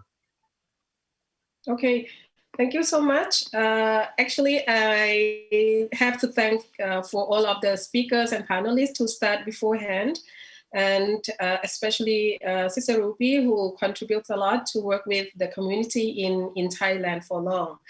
And for today, the ideas of a discussion is about multiculturalism in Southeast Asia. So I was assigned to discuss on the challenge of multiculturalism in Thailand. So I'd like to start by sharing my presentation here. Okay. Actually, it is, I think you could all see it, right? Yes, okay. Yes, we can see it now. So Actually, this is common to just move on with discussion, but I have some pictures to share with.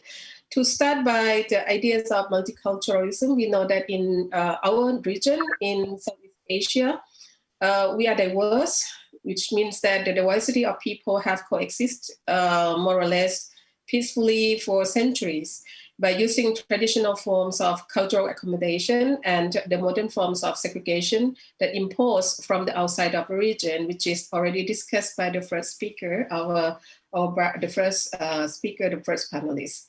And it could be recognized as well that we are in the pluralistic society with the multicultural ones. So the terms like pluralism, multiculturalism, and related denote the ability of people for the people as well in different culture, ethnic groups, ideas, as well as with the faiths, who are living side by side, or they sometimes living separately because they have rituals, they have some circumstance related with their cultures or their specific group. So this is the general idea that I like to highlight before move to my own country. So let's go to the Thailand. You can see the map. And in the map, I highlight the southern part of the country, which is a case study that I like to discuss in the details of the multiculturalism in the south and why it is reflect to the south, why I take the case study of the south of Thailand. So as we know, Thailand, the majority of the population or the civilians are Buddhists. And from more than 2 decades, I would say, this kind of coexistence between or among Buddhists, Muslims, and different other faiths, living side by side, as mentioned earlier.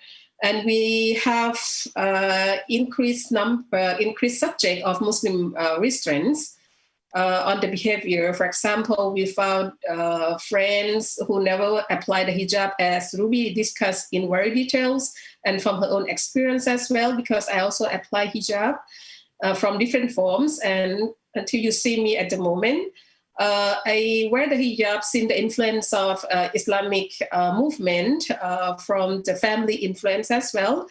And then when I wear the hijab to the school and to the university, friends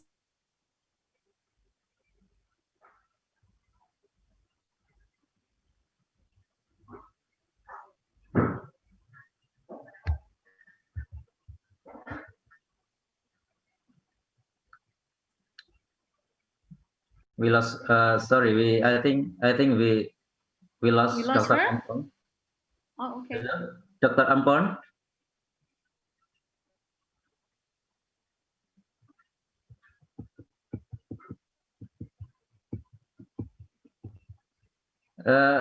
Is it my problem or is Dr. Ampon's problem? Do we hear from Dr. Ampon now? No, I don't hear. All right.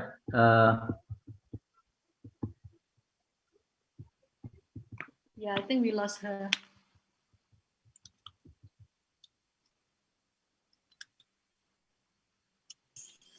I'm sorry, the internet, the Wi-Fi from the university is very bad. So I switched to my phone and I would like to get the assist from the team to show the slide, just let you know when it should move on. Sorry for that, for the connection. I know it is running around at the moment. So move on then. Just go back to the idea that Buddhist is majority of the country and the population live side by side. And I showed a case when we move closer to the Islamic interpretation, how women should act, should perform, should do, or how good Muslims should be. So we were influenced by that. But at the same time, they said also. Dr. Ampon, can we see the slide again? Sorry. Who is showing the slide? Sharing the slide? Slides on the phone. Could Gufran share the slide? Yeah, we'll prepare. Yeah. Okay. All right. Okay. So I will ask the admin to show the slide while Dr. Ampon is speaking. Yeah. Thank you. Thank you, Iqbal. Actually, the state also guarantee the freedom of the faith for all kind of population in different faiths, and it is existed in the constitutional law. And the state try to avoid embracing Buddhism as statehood and try to avoid the alienation of Muslim and non-Muslim. So this is the scenario that I'd like to share with you before take the case study of the South. However, the history of Thai Buddhist polity. So you can go to the next slide when we have the map. Go front, please. Thank you. The history of Thai Buddhist, the Buddhist polity, which is applied as the core idea of the Thai policy after the nation-state era. So it is the center and of the idea how to accompany the society in the country as a whole. And the state tried to apply single state identity to show what is Thai is, what is the Thainess. And we have the tributary governance. This is a structure that influences our modern issue. So several main incidents, such as the group of the rebels in different parts of the country, particularly in back in 1960s. The movement are all over the countries, especially in the region, in the north, northeast, as well as in the south. In the south, we have, in the far south, next to Malaysia, we have revolved the political conflict between Malay Muslim and the Thai government. And that was the era that it is the rising up of the political instability and the spread of communism, communist movement in Southeast Asia. The Southern conflict was framed as the ethnic Malay versus the Taiwan. This is the dispute, the confrontation between the Malay ethnic minority with the Thai state. So there are somehow the shift part, or it shifts over the interpretation, interpreting that the conflict is somehow bringing the notion of religion into it since 1970. So 10 years passed by, is not recognized only as the ethnic conflict with the state, but the idea of religions are involved 10 years ago, 10 years afterward. So turn to the next slide. I know that you may recognize Thailand in the southern part of the country in the violent conflict. And in the violent conflict, it turned to the new phase in 2004, since the beginning of the year. Would you please go to the next slide? The tension resumed again. It is more peaceful for about 20 or more than 20 years or more than that. And it resumes again the violent conflict in 2004. The tension resumed to the area that was the beginning of the current violence and that bring the trouble to Thailand South.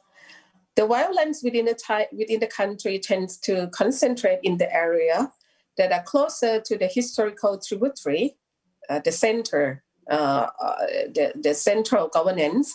And the events in 2004 occurring after September 11 for a few years. So this is the idea why it's related to religion. And with this kind of relationship between the conflict of ethnicity and the conflict of bringing the issue of religion into it, blend. Somehow it's blend, and its impact to the majority of Muslims in all over the country, not only in the South, but definitely in the South, people are more affected a lot compared to different others. So this is the situation that people in and outside of the area still believe that the nature of such conflict, the internal, could be resolved peacefully. The major controversy is not about the competing history of Siam or the former Thai names. And this is not only the competing history between the Siam and the Patani that revolve around the nation policy and its result to the discrimination. But there are other questions in the current time on justice, legal protection, on the actual practice of the law and what is practiced on the ground, and it could also including the economical and being disadvantages as the minority. So number of cases documented by the human rights-based organization, as well as in the shadow reports of to various UN human rights bodies about torture, about enforced disappearance, about violence in many forms, including gender-based violence, and ill treatment of for this local civilian. On the flip side, please go back, it's not yet the last one. On the flip side, you see the conflict, the cause of conflict, for example, the violence, the gender-based violence involved, and the ill treatment of the local civilian. On the other hand, on the flip side of the coin, the scenes of multicultural identity has been promoted, along with the mainstream of Malay culture. You could see from the picture, it is that Sangkom Pahu Wattanatham Multicultural Society. This is the promotion program from the state. In the beginning of the conflict in the South, the idea of multiculturalism is not yet discussed. But year goes by, about 5 to 6 years, the idea promote through the media, especially the mainstream media on television and different other forms of media from the state.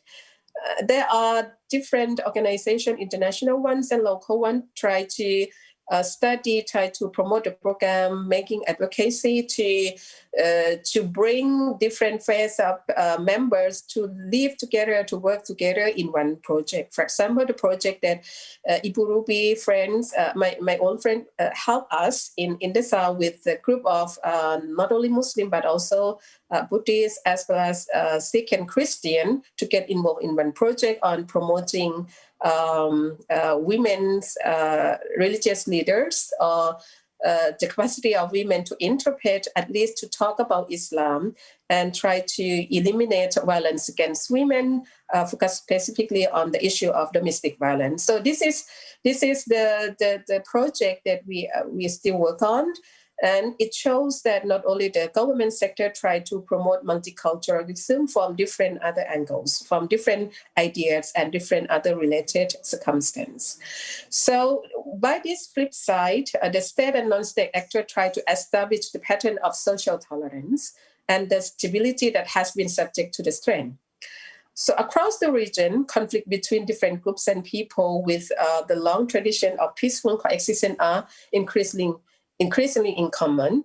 In the slide, it shows the events that the government sector tried to promote in the event, for example, the special event after the Ramadan, or there are a group of people try to criticize what is the project of multiculturalism and multicultural society, while BRN, the main separatist group, shaking and make us fear when we have the bomb, we are confronting with the daily killing. So this is the side that people discuss and the scene that the government try to work. The sector of the non-government try to bring people, increasing the coexistence back. So let's discuss about the bureaucratic policy again. When the government applied the multicultural society, multiculturalism into the area, it somehow brought about a change. And this led to the major cultural shift away from the policy of, in the former time, assimilation into the introduction of multiculturalism. This has created a public space for subordinate groups and the minority within the minority. For example, the Malay Muslim is the majority of the population in the South, so it is dominated by the culture of Muslim as the Malay ethnic as well. But after promoting multiculturalism from different sectors, we hear the voice, we see different groups of people who have different ideas, who have different ways coming out, talking about the identity. So this creates a public space as well to the subordinated groups. And within the minority, for example, with the Christian, Buddhist, and Chinese community, they try to cooperate with the state. Even though the Muslims in the area try to work in several groups, try to work with the state, but the gap between the state and the Malay Muslims still exists there because of the history, because of the policy, as I just discussed earlier. So this made somehow the visible opportunity, civil society, cross-cultural communication happen in the area. In the big picture, the state also promote multiculturalism in Thailand through the different channels and more appearance. For example, during the national anthem, we have 2 times each day to respect to the national anthem. And the pictures, the slide, the concept that provide in the national anthem video include the pictures of people from multicultural groups. And they have different pictures of the Malay, of the Muslims, to show in the clip, in the anthem clip. So this is the new scenario.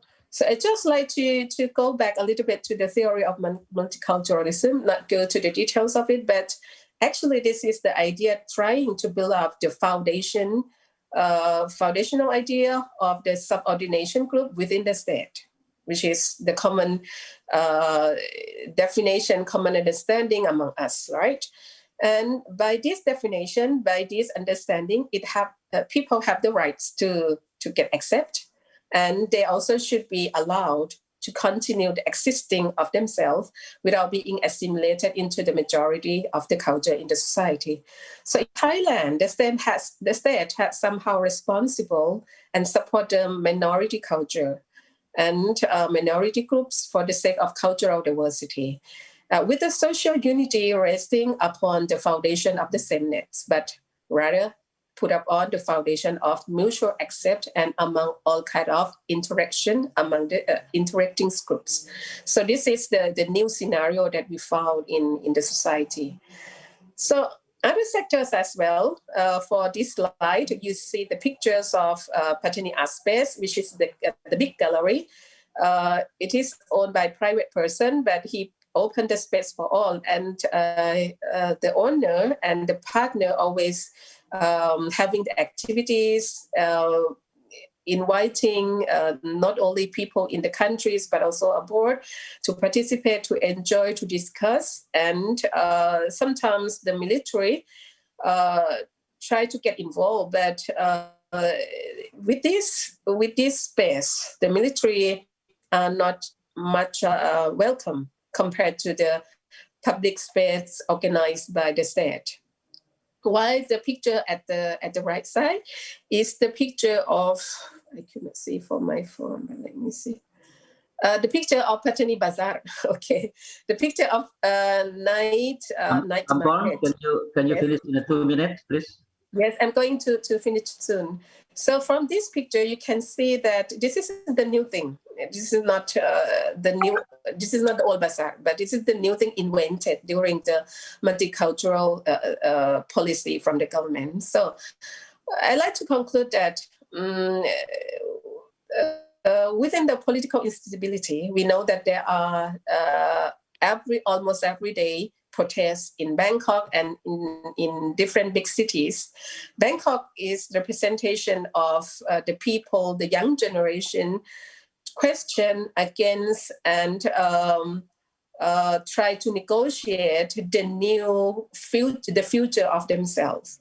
So when we discuss about the challenging of multiculturalism in the society, the government rather involve the issues of culture of the ethnic groups, culture of the religion, but the culture in different other sense are mostly avoided. For example, the culture of the diversity in the diversity of the political ideology, the diversity of people who would like to promote what is culture from their own perspective. For example, the day before, the group of young generation marched on the Silom area. And in that area, people who visit Bangkok may know it is the area where the tourists always participate, enjoy, especially the transgender. And then on that day, the space are very lively. And it shows that sometimes people on the media could not tolerate the exercise, the demonstration, and the words or the scheme that the young generation tried to promote. So I'm still not sure whether the multiculturalism in Thai society could be promoted from different sectors, as we have the example in the South, because the involvement of people in general all over the country are very fragile at the moment. So we hope for good, but we still also have to criticize, discuss further on that. So I like to stop here by the picture when the current king visit Pattani, and we see that how the function of the picture show the authority, the support from the king or the full monarchy to Muslim in Thailand. And the first trip to Muslim community is to Pattani to Pattani. So that's it.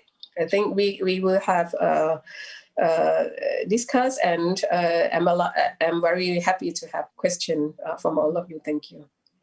Thank you very much, Dr. Ampon. Right on the time. And I think also it's Ampon has highlighted about the importance of policies at the national level that might affect radicalization at the local level, I think. Yeah. And we have about 15 minutes until end of these sessions, and I would like to go back to our first speaker, Muhammad Faisal, and then followed with Brother Aye to respond to the questions. I'm not sure if you all check the chat room. There are questions directed to particular speakers. But to Faisal, I think there is one question which I think is also relevant to all the speakers. But how do we address identity question in meantime? How do we address identity conflict? How do we what can we as civil society do to encourage more multicultural policies at the national levels? That I think this will also affect whether or not more radicalizations taking place in the countries. Faisal, can you respond to that? Okay, thank you. Thank you for the question. Yes, my short answer. If we look or if we read the book written by Amartya Sen, Identity and Violence, it talks about the power of competing identities, meaning to say we see ourselves as a member of variety group. It is not just about identity as racial identity or religion identity, but we look at the variety of group of identities. For example, a person's identity, a person's citizenship, residence, geographic origin, gender, class, politics, profession, even food habits, sports, interests. So by having this kind of a variety of competing identities, so at least it will alleviate the stronghold of identity of race and religion that can cause harm or that lead to extreme subscription of identity. And furthermore, Amartya Sen also advise how can we use the identity of religion to progress the society, not the vice versa, or not to cause the conflict of others. So all in all, it's all about how do we look at the different kind of identities, at least to alleviate the identity of race and religion, not to cause harm or not to be too extreme. Thank you. Thank you. Yeah, I think then the point is that identity in politics is is there. Is maybe it's unavoidable. There always be identity in politics. I think Faisal has suggested us that it is a matter of how we deal with that identity's place in politics. Means if you refer to Ahmad, I think this is the era where identity politics is rising, and it's not about eradicating identity in politics, but about how we make identity play a more positive role in politics. I think that's if I can summarize, it will be from the point Prof. Faisal. Let's go to Brother Aye. Assalamualaikum, brother. Waalaikum salam. Yeah. There is a question to you about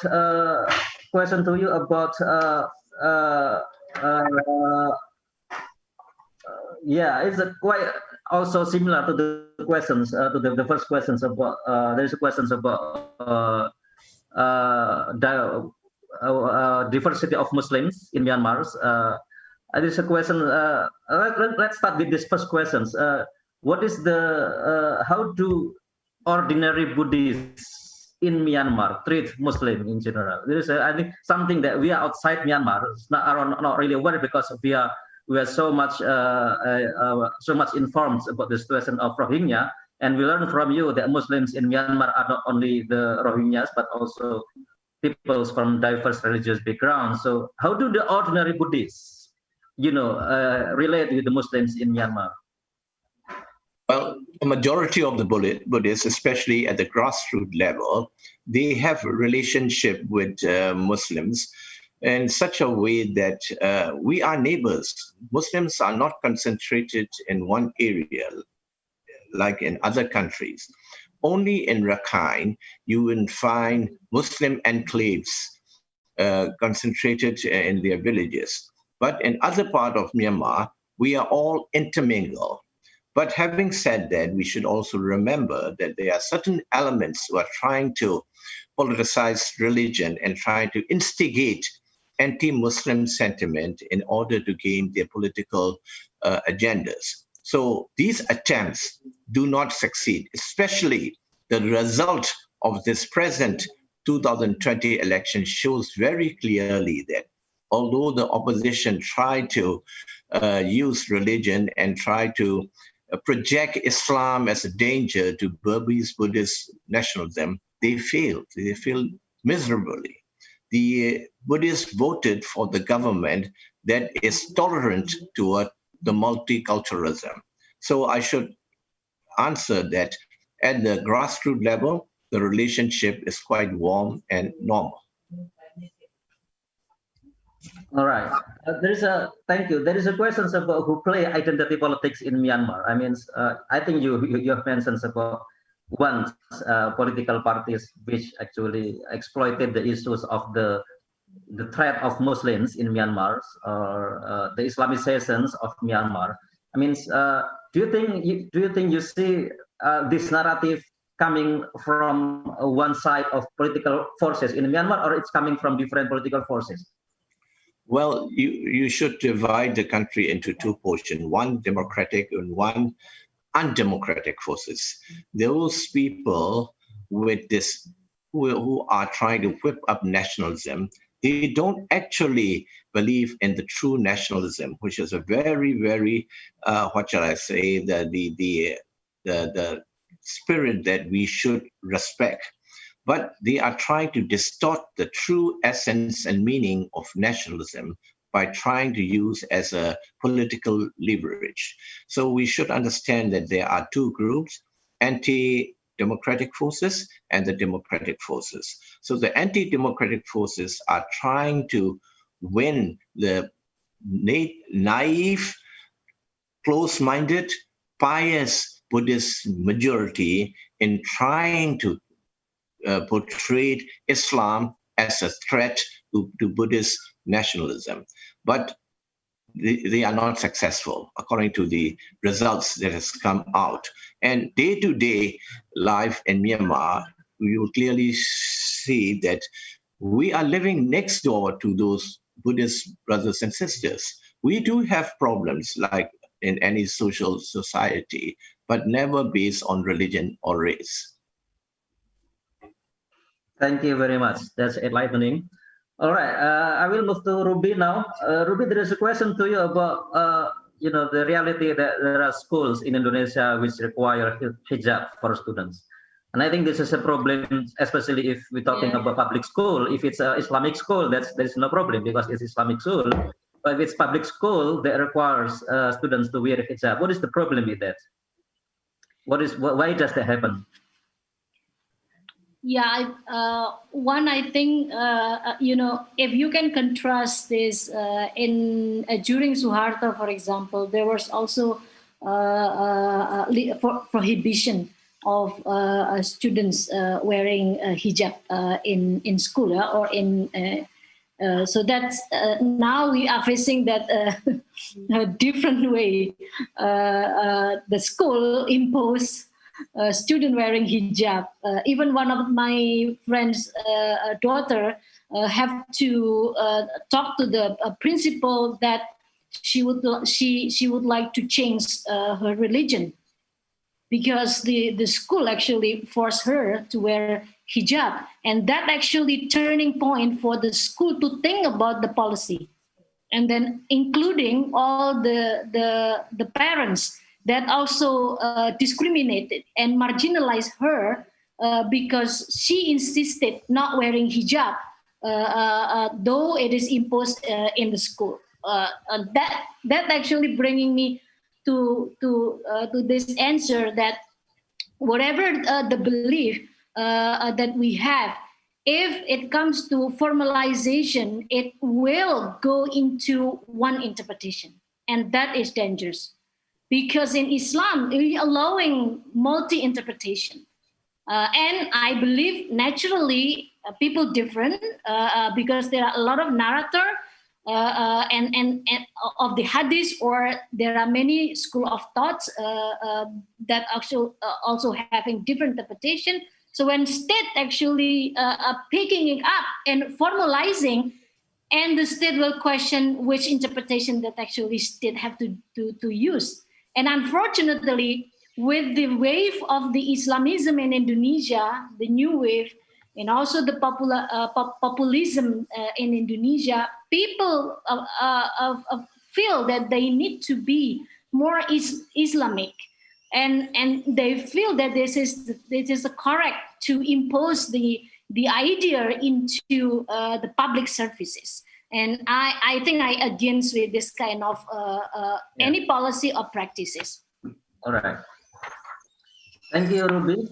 Last speaker, Ampon, can you respond to one of the questions we mentioned earlier, based on your experience in Thailand? What is the question? Would you please repeat once again? There is no specific question for you, but there is a question about how do we address identity politics? I mean, if you can, for example, talk about, I mean, you mentioned about multicultural policies at the national level. If we talk about radicalizations amongst Muslims in the South, for example, what is the most important policies at the national level that will encourage multiculturalism, and it may also reduce the temptations to join extremist groups among the South? Actually, there are debates going on among civil society organizations, especially the young generation question what is multiculturalism policy from the government, because it is somehow the new policy try to debatable issue from my perspective. But at the same time, it is going to be one of the most important things, because if we deny multiculturalism, because it's already exists in the society before the conflict situation. So we try to see that the politics could also apply this term, this idea, this notion, this policy into to promote peaceful society. But at the same time, the policy of the government should also not be neglected. The other ideas, especially the call from people in different sectors, especially in the South, about the involvement or the participation for them in political sectors, and different other issues that people raise. For example, the torture, the disappearance, forced disappearance. We do not yet get a response from the government. So to promote multiculturalism, I think the government need to work closely to the group of people, not only with the government or the people in Patani that already accept the idea and promote it. Because in reality, the young generation influence a lot to the society at the moment. We can see from different forums. Many young generation go to school, go to university, have their own organization, promote what is the Malay culture, what is the new phenomena of our country, and what is the turning point of political that could be impact to the society in the region. So for me, I like to suggest as well, not only suggest, but also to remind our fellow our friends, colleagues, folks in area of the conflict that if we just question to the government, we would not go or move forward. We need to, after question, after make critical statements, we need to provide what is the purpose of the multicultural, what is the picture of multiculturalism from their perspective. If multiculturalism is not the answer for them, what else? What is it that they want to? Apart from back to the history, feeling bad with the notion of injustice, but what is the actual action, the practice, the idea that can support that kind of action? So I think I could share with friends and still share with friends and colleagues, folks there in the Deep South. And we also try to link and send a message to the government. I somehow, as the civil servant, I know that this is difficulties, but at the same time, we also have the channel to discuss with these two groups who have different method and different ideas on multiculturalism, how to promote in the society. Thank you. Very important thought, suggestions, Dr. Ampon. And here as a chair, as moderator, I will not conclude all the points from the speakers. There are a lot of very important points, and just would like to thank everyone for participating in these sessions, and especially to all the speakers. I would like to give a big applause for all the speakers, appreciations. And especially to Dr. Ayah, there is Brother Ayah, there is a question about whether we can get your contact. If you can share, if one of us want to contact you, maybe you can share your contact information to the organizers, and then we can ask the organizer if anyone want to get in touch with you. Is that okay, Dr. Ayah, Brother Ayah? Of me? Yeah, your contact. Your contact. Yeah, you can get it from Ruby. Ruby had all my particulars, my contact number, my email, my phone, my address, everything is with Sister Ruby. Okay. Please contact Sister. Yeah. With your permissions, maybe one of the participants would like to get in touch with you through Ruby. Sure, absolutely. Most welcome. Most welcome. All right. Thank you, everyone, and I apologize if I did not properly summarize or represent all the voices that we heard in these sessions. I really appreciate it. Thank you, Aman, for organizing this conference, and that's all for me. Assalamualaikum warahmatullahi wabarakatuh. Waalaikumsalam warahmatullahi wabarakatuh. Alhamdulillah. Thank you so much, Iqbal, for a wonderful session. Thank you for all the speakers. So we approaching closing for our forum. Allow me to invite Professor Rohmaniyah to give a keynote conclusion or takeaway from this session. Professor Rohmaniyah is the former chairperson of the Independent Permanent Human Rights Commission and the Organization of Islamic Cooperation. So currently, she is the Vice Rector for Student and External Relation Affairs and Senior Lecturer on the Sociology of Law in the Faculty of Sharia and Law at the Islamic State University, Sunan Kalijaga, Yogyakarta.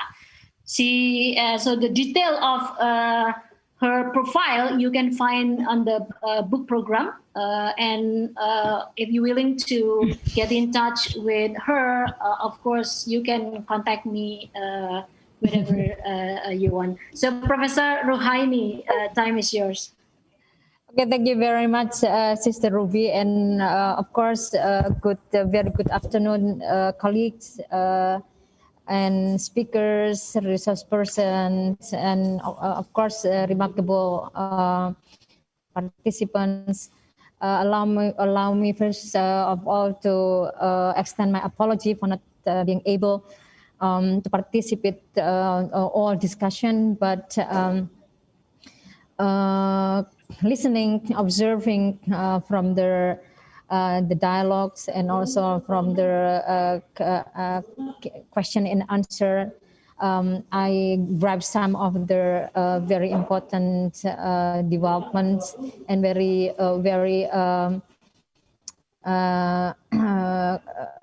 creative and also very effective approach to the issue that we are having a deep concern and also deep sympathy to this issue. And of course, as part of Aman, I'm very proud of colleagues in Aman for organizing these pertinent discussions and sharing of their best practices and experience. So I notice many colleagues here from other countries in Southeast Asia, and I think this is such kind of timely collaborations and cooperations in taking the issue not in the single issue of course of law and also the single issue of violence, but this is actually multifaceted, multi-dimension issue that we have to be very carefully and also taking into considerations many aspects of this issue. So allow me to highlight the three aspects that this is derived from the discussion and also the exchange of views that has been taking place from the morning. The first is our understandings of the issue of violence extremism and violence of terrorism, and also the understandings of the post ISIS issue. So that is actually the one thing that we have to highlight. One is actually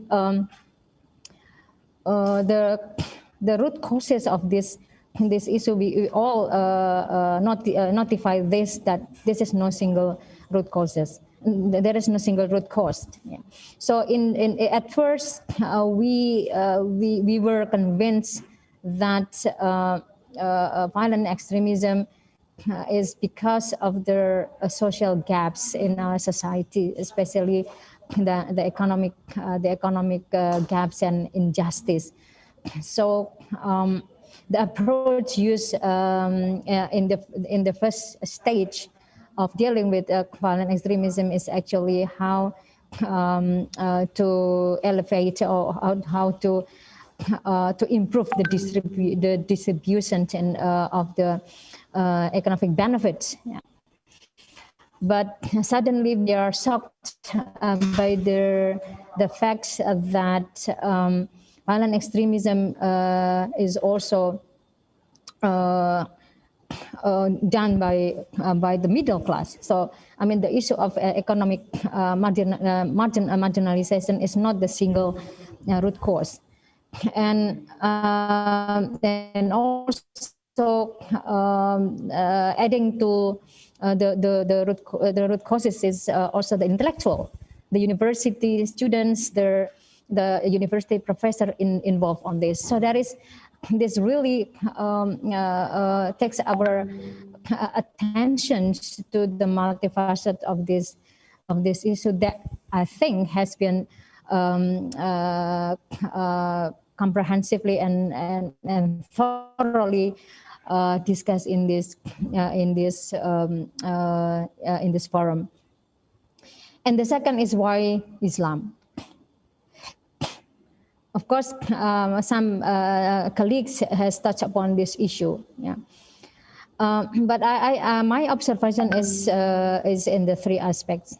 One is actually how the notions of differences, internal differences in Islam, has not been resolved. Even though the Muslim has come to the modern time and modern education and modern political system, but still the internal differences in Islamic tradition has not been resolved. This is the first. So and then it's left over the unresolved response of the Muslims to the internal differences. Then we witness how it really turned apart the most populous Muslim countries nowadays. The second is also unfinished contestations between Islam and modernity. Some of us also highlights on the gaps, the understanding of, say, the religions in the nation state, in the concept of the nation state, and particularly to those who lives as the minority. So it's become obvious that these contestations becoming the driving force to see Islam as the alternatives. And the third is this is the paradox of democracy that promises equality, promise social justice, but the socioeconomic gaps. Even though many countries, many governments, they trying very hard how to eliminate the gaps, but still this is the existing issue that's contributing a lot to how people then engage in such an extreme affiliation and associations. And the third is how we respond to this issue. Of course, when we talk about we, it's the whole component of society. It can be the state, it can be civil society, it can be the member of the society, political parties, and all of us is actually the duty bearer of this issue, because this is interrelated. This is interrelated issue that we have to deal with.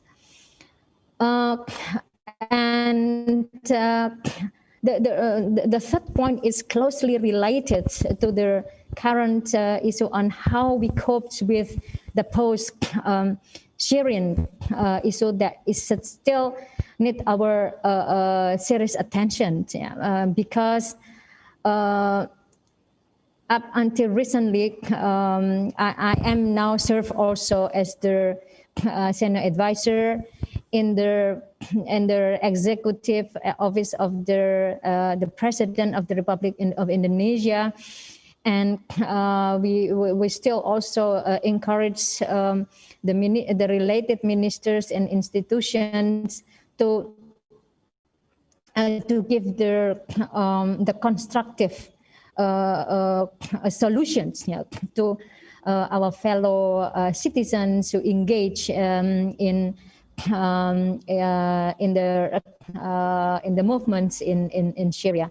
And still that in Indonesia, maybe some Indonesian colleagues have also shared with you on our dispute, our different opinion, our different notions, and also our efforts to arrive in the more constructive way in coping and dealing and also rescuing our fellow citizens, because not all those who come to Syria is actually attempted to be part of the jihad, for instance. I myself, I came to Ankara 2 years ago and witnessed how people are really in despair over seeing what is actually the facts in Syria and what is actually the dream that they pursue by going to this area. So that is actually the very complex and very sophisticated and very difficult approach that we have to talk about this beyond. Beyond the, of course, we cannot really tolerate any kinds of violence, but still that we should have kind of empathy to those who only see the going to Syria is not for jihad, but going to Syria is actually pursuing better lives. So that is still the Indonesian government and also the civil society organizations and also the defender of human rights is trying to have a better mechanism in dealing with the issue of violent extremism, especially the what's happening now in Syria, where we don't have the clear message from Syria, and we also very little.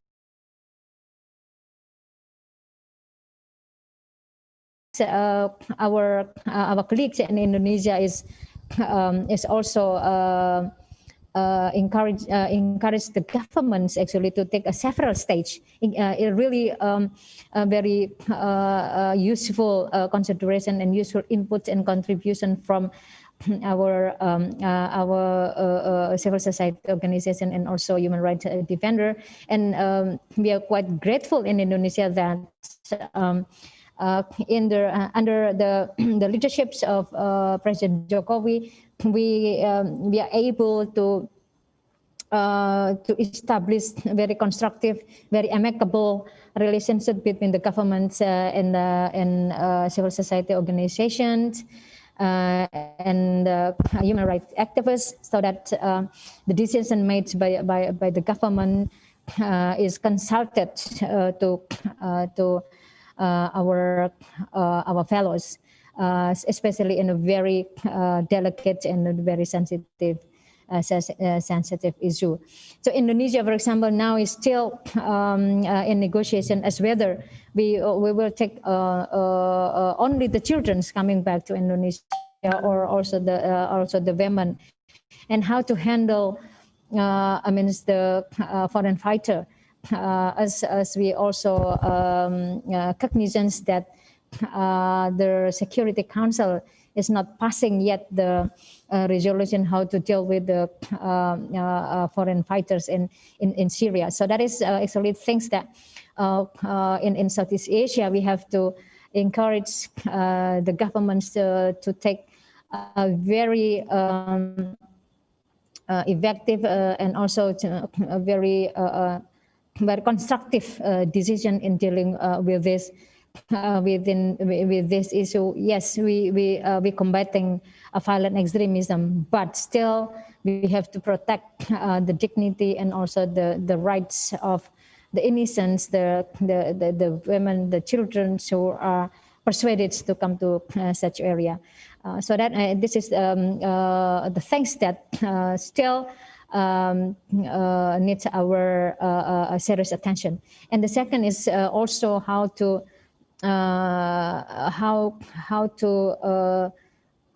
protect our citizens that are not having the thorough understanding of such a complex issue. For example, I was also assigned to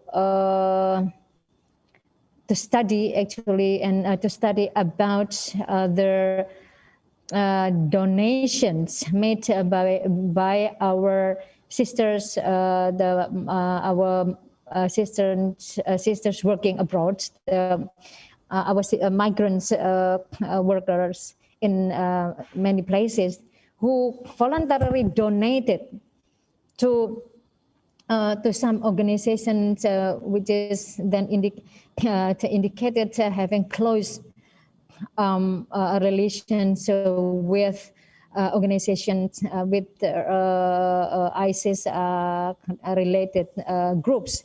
So that is when we having some of intensive research with in that area. The issue is so simple. They say that I don't want to be terrorist. I just want to hijrah. I just want to transform myself to be much more Islamic. So that is actually also adding to the complications of this to this issue, which really require deep understandings of the issue and also detailed understandings of the root causes, so that then we can address this issue and also to solve this the issue in much more proper way. So Aman and also all of us here, of course, having share the similar understandings that we are fighting violent extremism, but still we have to protect the marginalized, the vulnerable people that it's supposed to be not supposed to be involved in that area. So I think this aspect that I would like to highlight here as the listener. So I'm really put myself here as the listener for the terrific and remarkable presentations from Sister and brothers in this seminar. Then I hope that there will be the follow-up programs and having also the possibility for all of us to engage with our own government in order to once again to deal with this in a proper manner, of course, with the basis of the internationally acknowledged mechanism, and also there will be also a proper way and proper mechanism accepted by us in our own individual countries. So I think this is my notes as the listener to this remarkable seminar, and I'm happily giving back these times and this opportunity to Sister Ruby. Thank you very much. Very good afternoon, and wassalamualaikum warahmatullahi wabarakatuh. Waalaikumsalam warahmatullahi wabarakatuh. Warahmatullahi wabarakatuh. With that, actually, we are going to end. We actually, for the drafter of this recommendation, we ready for our first draft. But I know that time is so limited right now. Do you mind if we sending you our draft of the recommendation to take a look, and then freely to provide input and also your insights to our recommendation. So then we can submit to the next sub-regional meeting that will be held on the 1st of December 2020. I hope it's not going to be postponed. But of course, recommendation is very much flexible to be submitted to other national, regional, and the global meeting that you also have a rights and opportunity to share later on. Do you think it is fine? Yes, Ibu Ruby. Okay, yeah. Thank you so much. If you could send to us, I really appreciate it. Okay, so we are going to send you the first draft and feel free to give input. Now I'm close this session by inviting Ibu Ira just to have a short closing. Thank you, Ibu Ira, please. Thank you, Ibu Ruby. Good afternoon, all. Thank you so much for the opportunity to involve our office, the Coordinating Ministry for Political, Legal, and Security Affairs of the Republic of Indonesia. I'm very grateful and thankful that we can have such of this forum, which is have already sharing our thoughts, and every country has shared best practices on how to tackle the violence or terrorism and any other format of the things that we have to face in our current political and security life. Bapak dan Ibu, all participants and all speakers, I do really enjoying, and I hope this kind of forum can be continue and being a part of our self-education program. And I am sure that our office will always support this kind of activities. It is enrichful us, and the last of not the least, but we hope for the next forum we will have more like